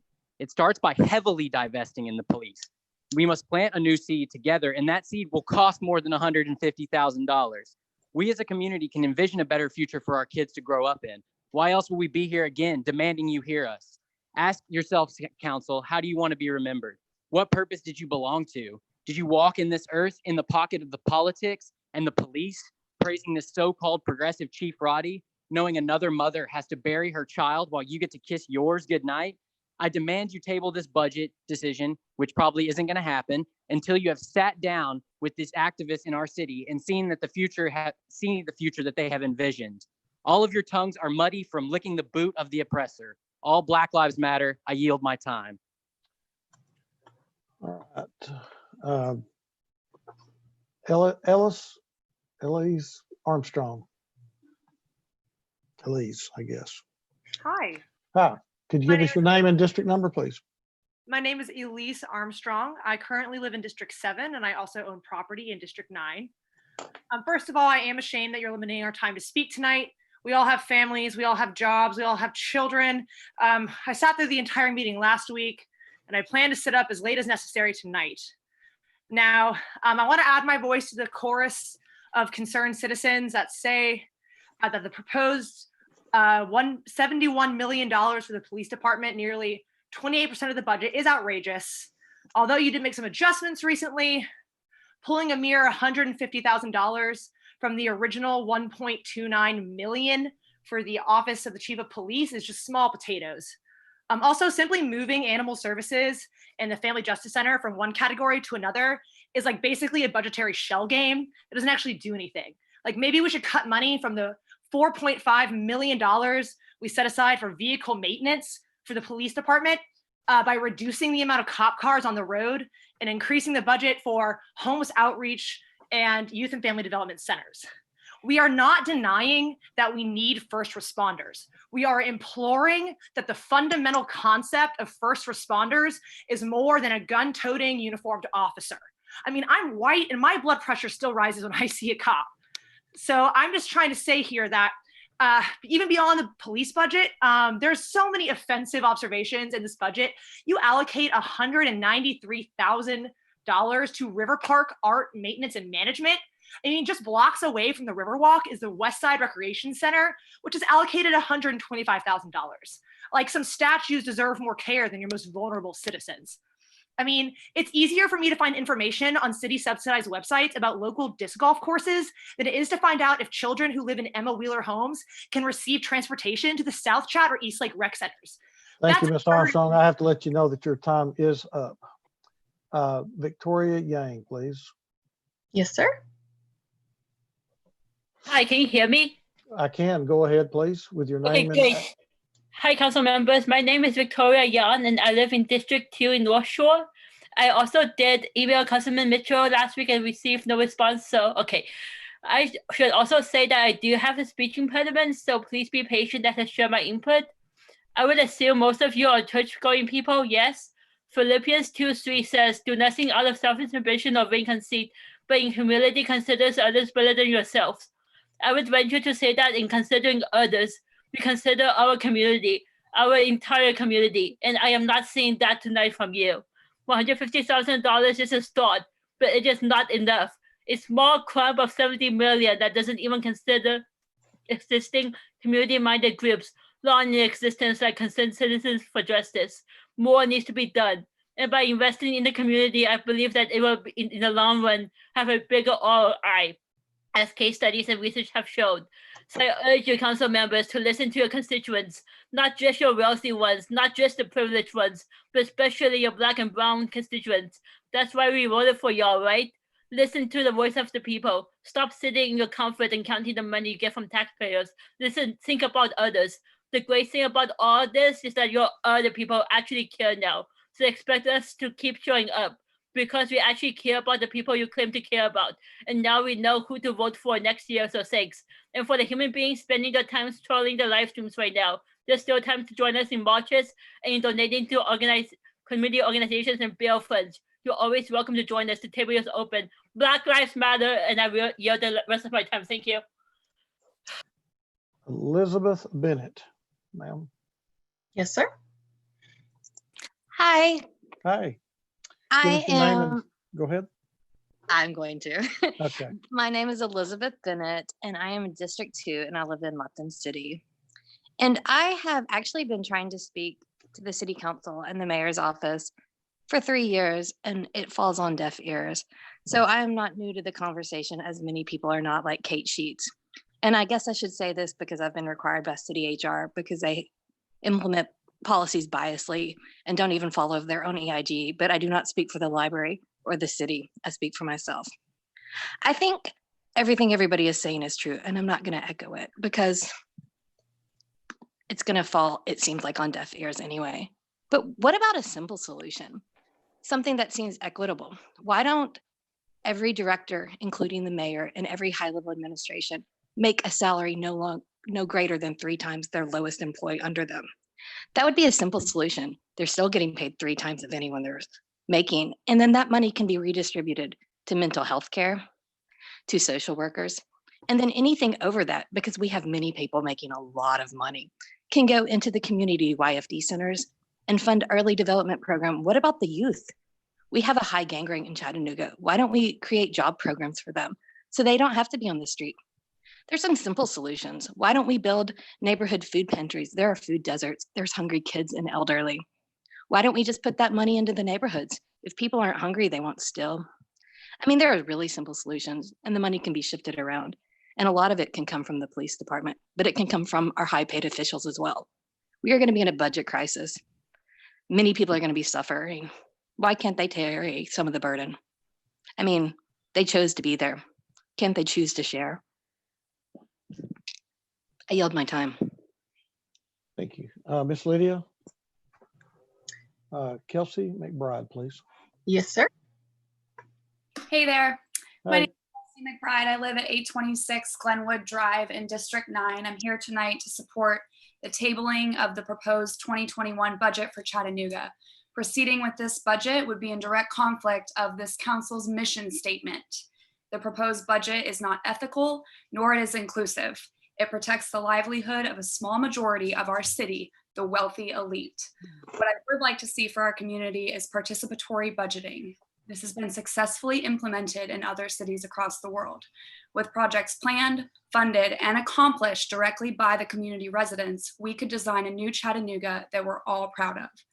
If the City Council mission statement is to encourage participation at all levels of city government, then why are we, the taxpayers, not involved in the process of choosing where our tax dollars go?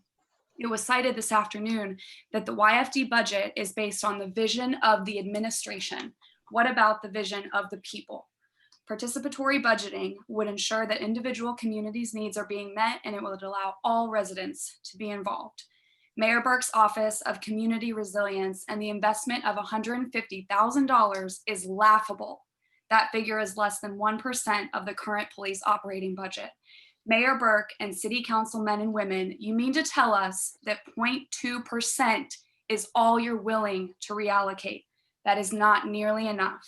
As ordinary citizens, we're told that significant changes are gradual, that we must be patient and begin with small steps. So I ask you, what step are we on? How much longer should we wait for these changes? These aren't suggestions, these are demands. We will continue to march through the streets and raise our voices until we are heard. We will not back down.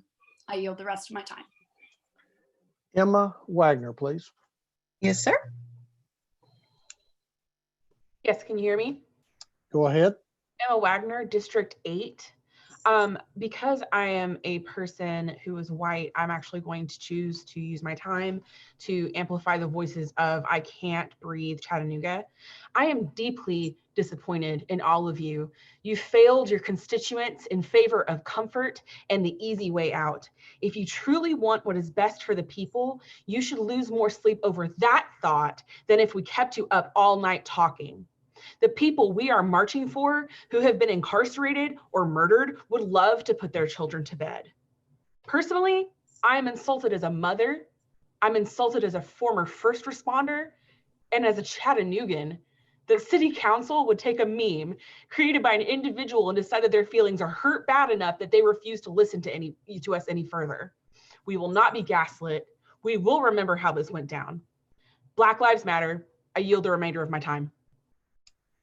Ben Francis. Sorry about that. Oh. There we go. Okay. Hey, can you hear me? We can hear you. Go ahead. Okay, thank you. My name is Ben Francis. I live in District 7. Just want to express my support for the police and for everything that they do. I've seen the way that they've been treated during this, seen the profanities that people are screaming at them. My father was a police. My family is in the force. I have tremendous respect for everything they put up with, for everything they do, for everything their families put up with. I appreciate what the council had to say tonight. I appreciate the way you guys voted tonight. Massive support. Really proud of the police and what they do and how they handle situations. There's always room to grow. Doesn't mean that any department is perfect. Doesn't mean that anyone is perfect. There's absolutely room for growth. But overall, I was very proud of how you guys handled things tonight. Thank you for your time. Thank you. Camille Hartfield. Yes, my name is Camille Hartfield. I'm in District 4. I was coming on here to talk tonight, like many others, asking you to table the budget. But before I even had a chance to speak, you told me that you didn't want to hear what I had to say. And I think you should let that sink in for a minute.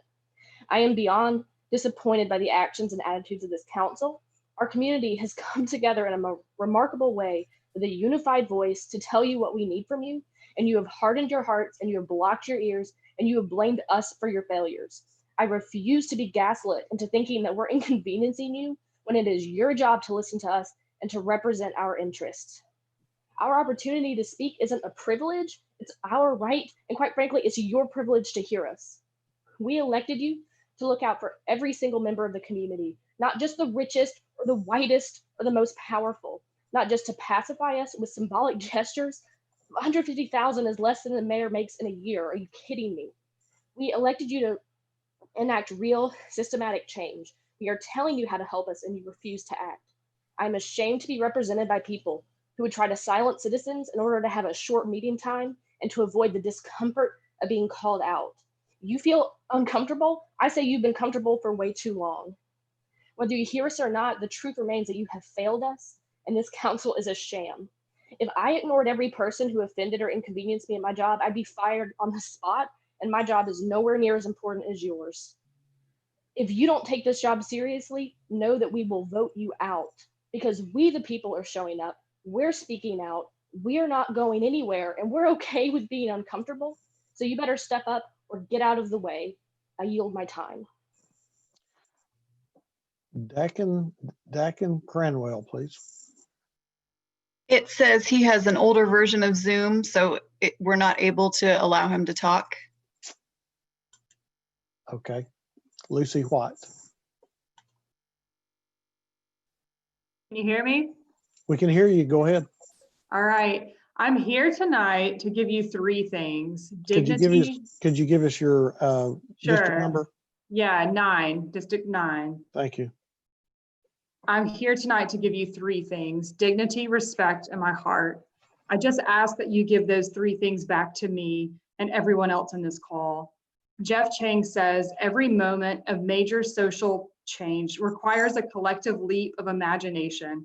Political transformation must be accompanied not just by spontaneous and organized expressions of unrest and risk, but by an explosion of mass creativity.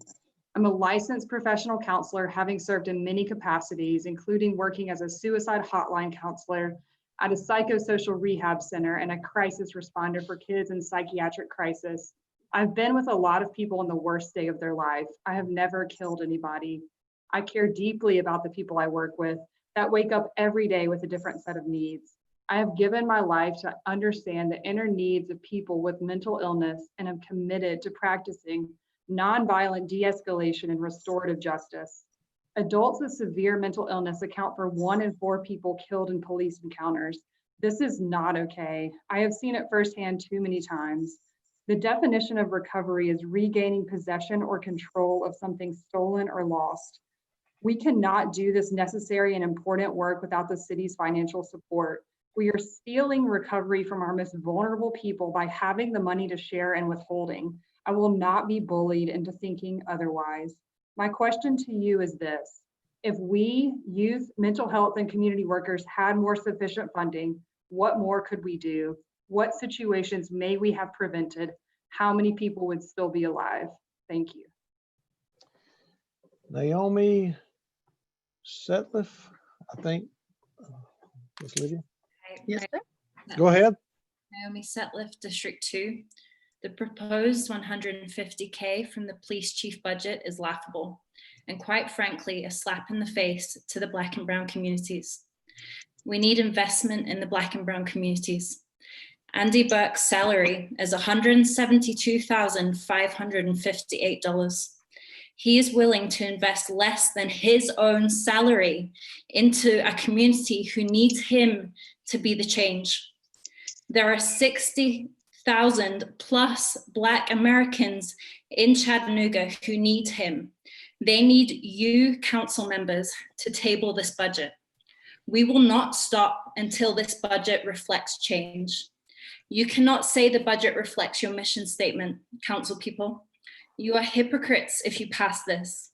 The Black and Brown community get crumbs compared to 71.93 million. Your mission statement says to promote an ethical, inclusive environment that enhances and sustains the well-being of all the people, all the people. Do not use the grace of God as a crutch to do nothing. I will be praying for you all, that you make a decision, keeping in mind that we are all made in the image of God. All the people. The budget should reflect that. I yield my time. Christopher Miller, please. Yes, sir.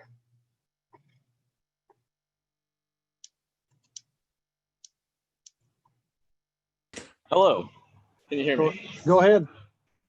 Yes, Christopher Miller from District 9.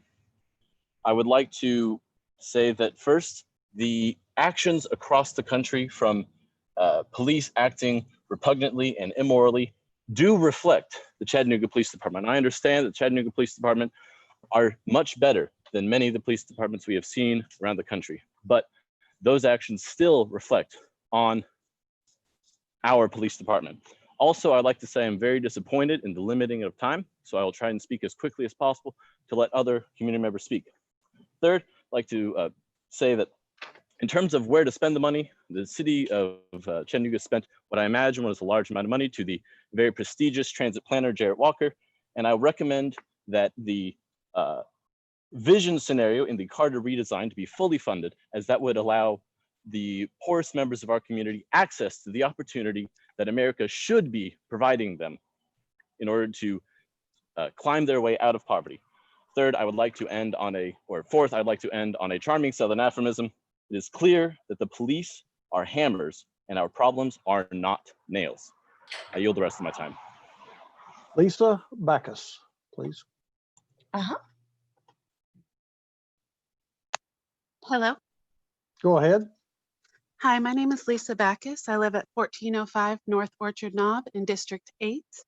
I had written a statement, but that's pretty much out the window with the way that this meeting has went. I agree with the sentiments of many of the speakers that this is a shameful act of suppression of your constituents. According to Mr.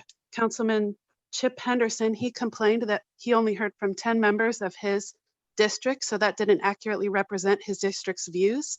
I asked, what are these meetings for then? Aren't these meetings to hear the voices of your district? If you don't want to listen to them, I'm not sure what the purpose is. You say that you don't need to listen to them. That shows that you care more about being reelected by those other members that are not here. And I will tell you now, you have angered 200 plus people. What is going to matter more when it comes time for reelection? 2,000 passive voters or the 200 people who are active and we are willing to fight for what is right? The protests will continue. We will not stop until changes are made. You need to spend time speaking to the leaders of this movement in Chattanooga, C. Grimey, and Marie Mott. You need to listen to the people that are speaking here tonight. I heard things that made me question your ability to understand our movement. For example, Mr. Byrd, my district council member, you said that the businesses were shutting down in protest. It was a one-day protest. You seem to have misunderstood the what the protest was for. It was for not giving the taxes to the city for one day, and those businesses still paid their employees. So you are drastically misunderstanding this movement, and it makes me question your ability to lead our city. Thank you. Jared Story, please. Yes, sir.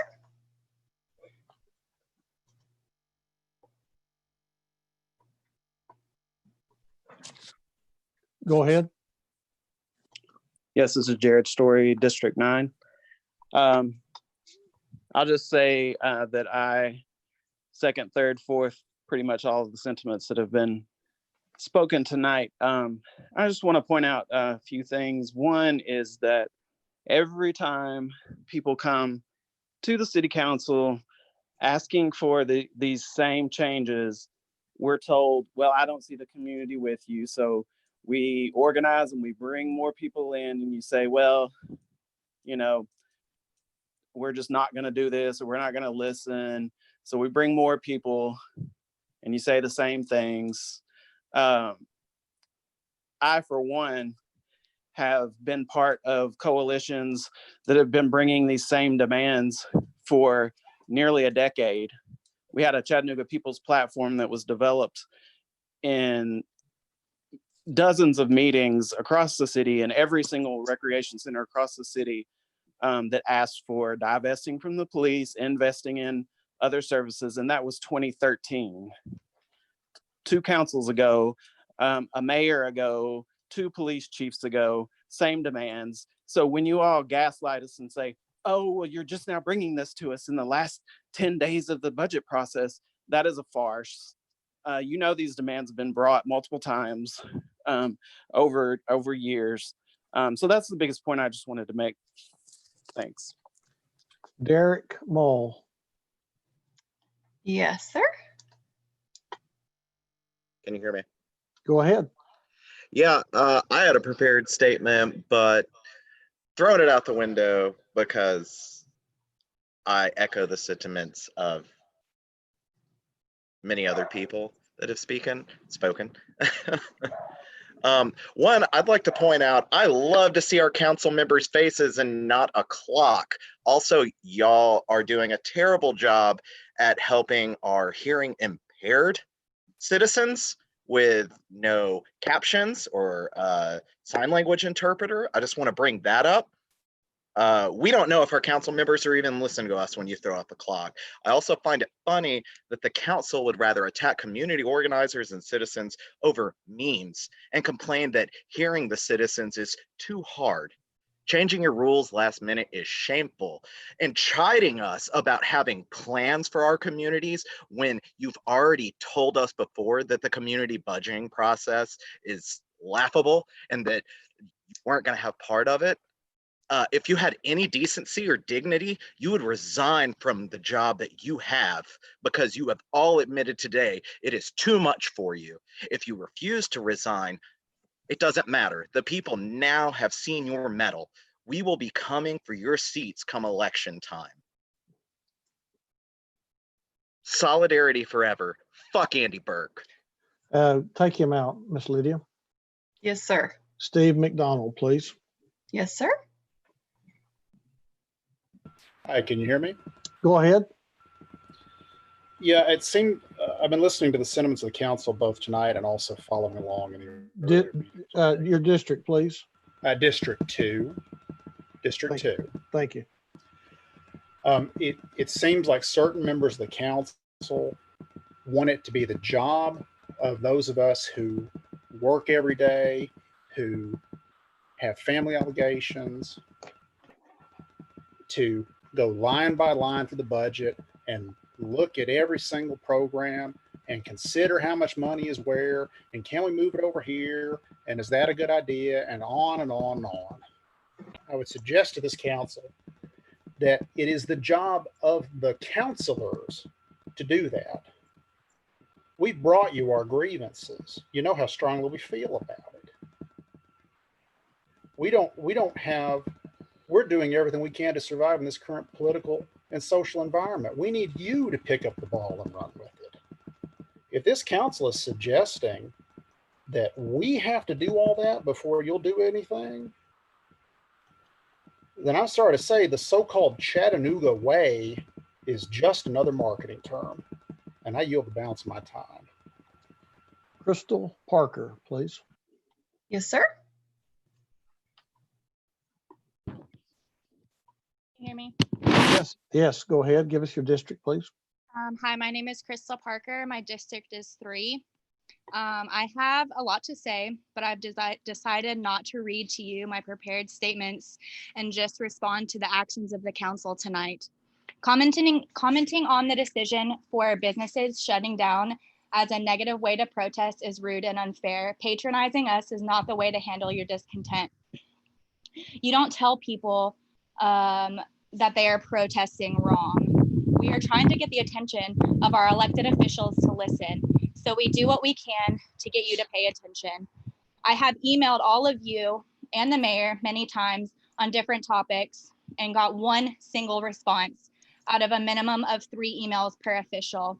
In addition, if you want people to participate earlier, then why don't you do better at making these meetings more accessible? If these were in person, parents would have to get sitters, people would have to find a ride or catch a bus that takes hours to arrive. Now that these are virtual, it's still extremely hard to find the link.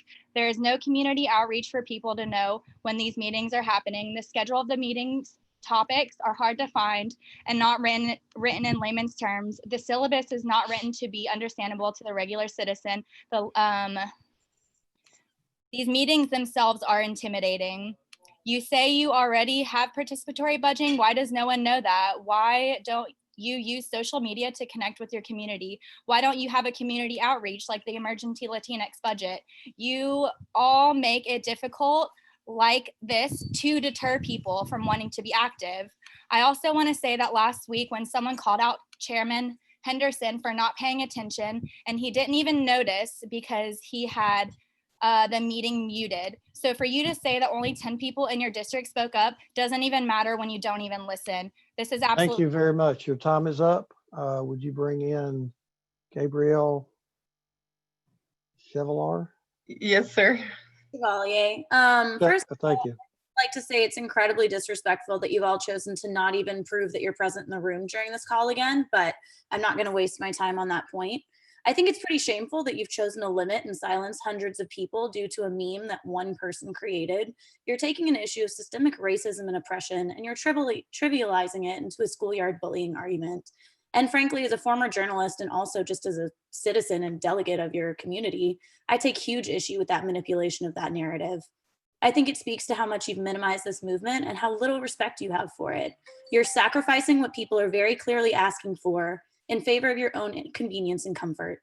No one is saying first responders are inherently unnecessary. We are simply saying that the way that they allocate their budget is unacceptable. Your essays prove your lack of willingness to listen, even to the most basic understanding of what we are saying. Your dismissiveness is quite honestly baffling.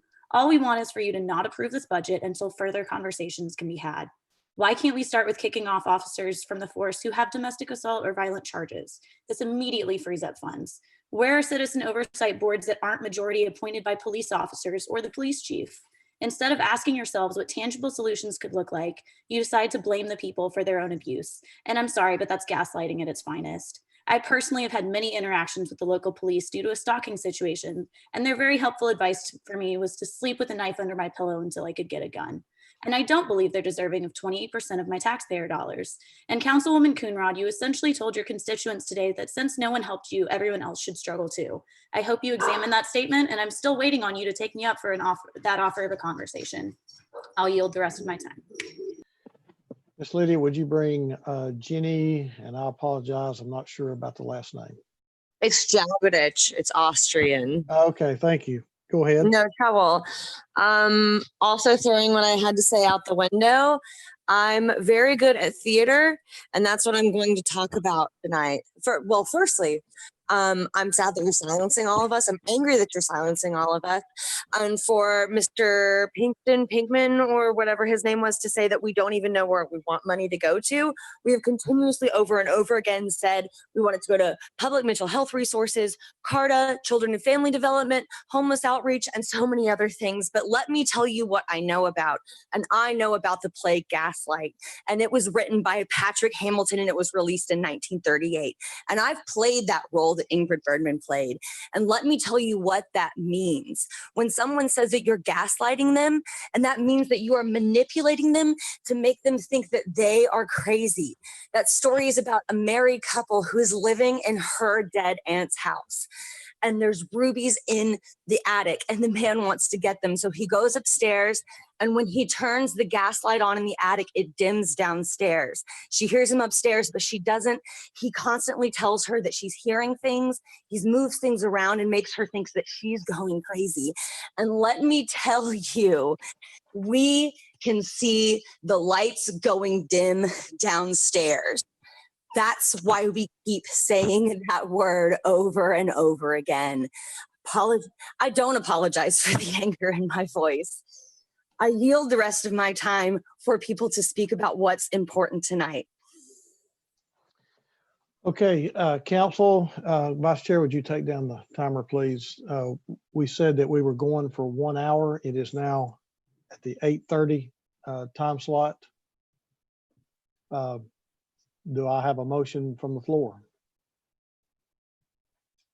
You're muted, Councilman Oglesby. Sorry, I move we adjourn. Okay, we have a motion to adjourn, and we are adjourned.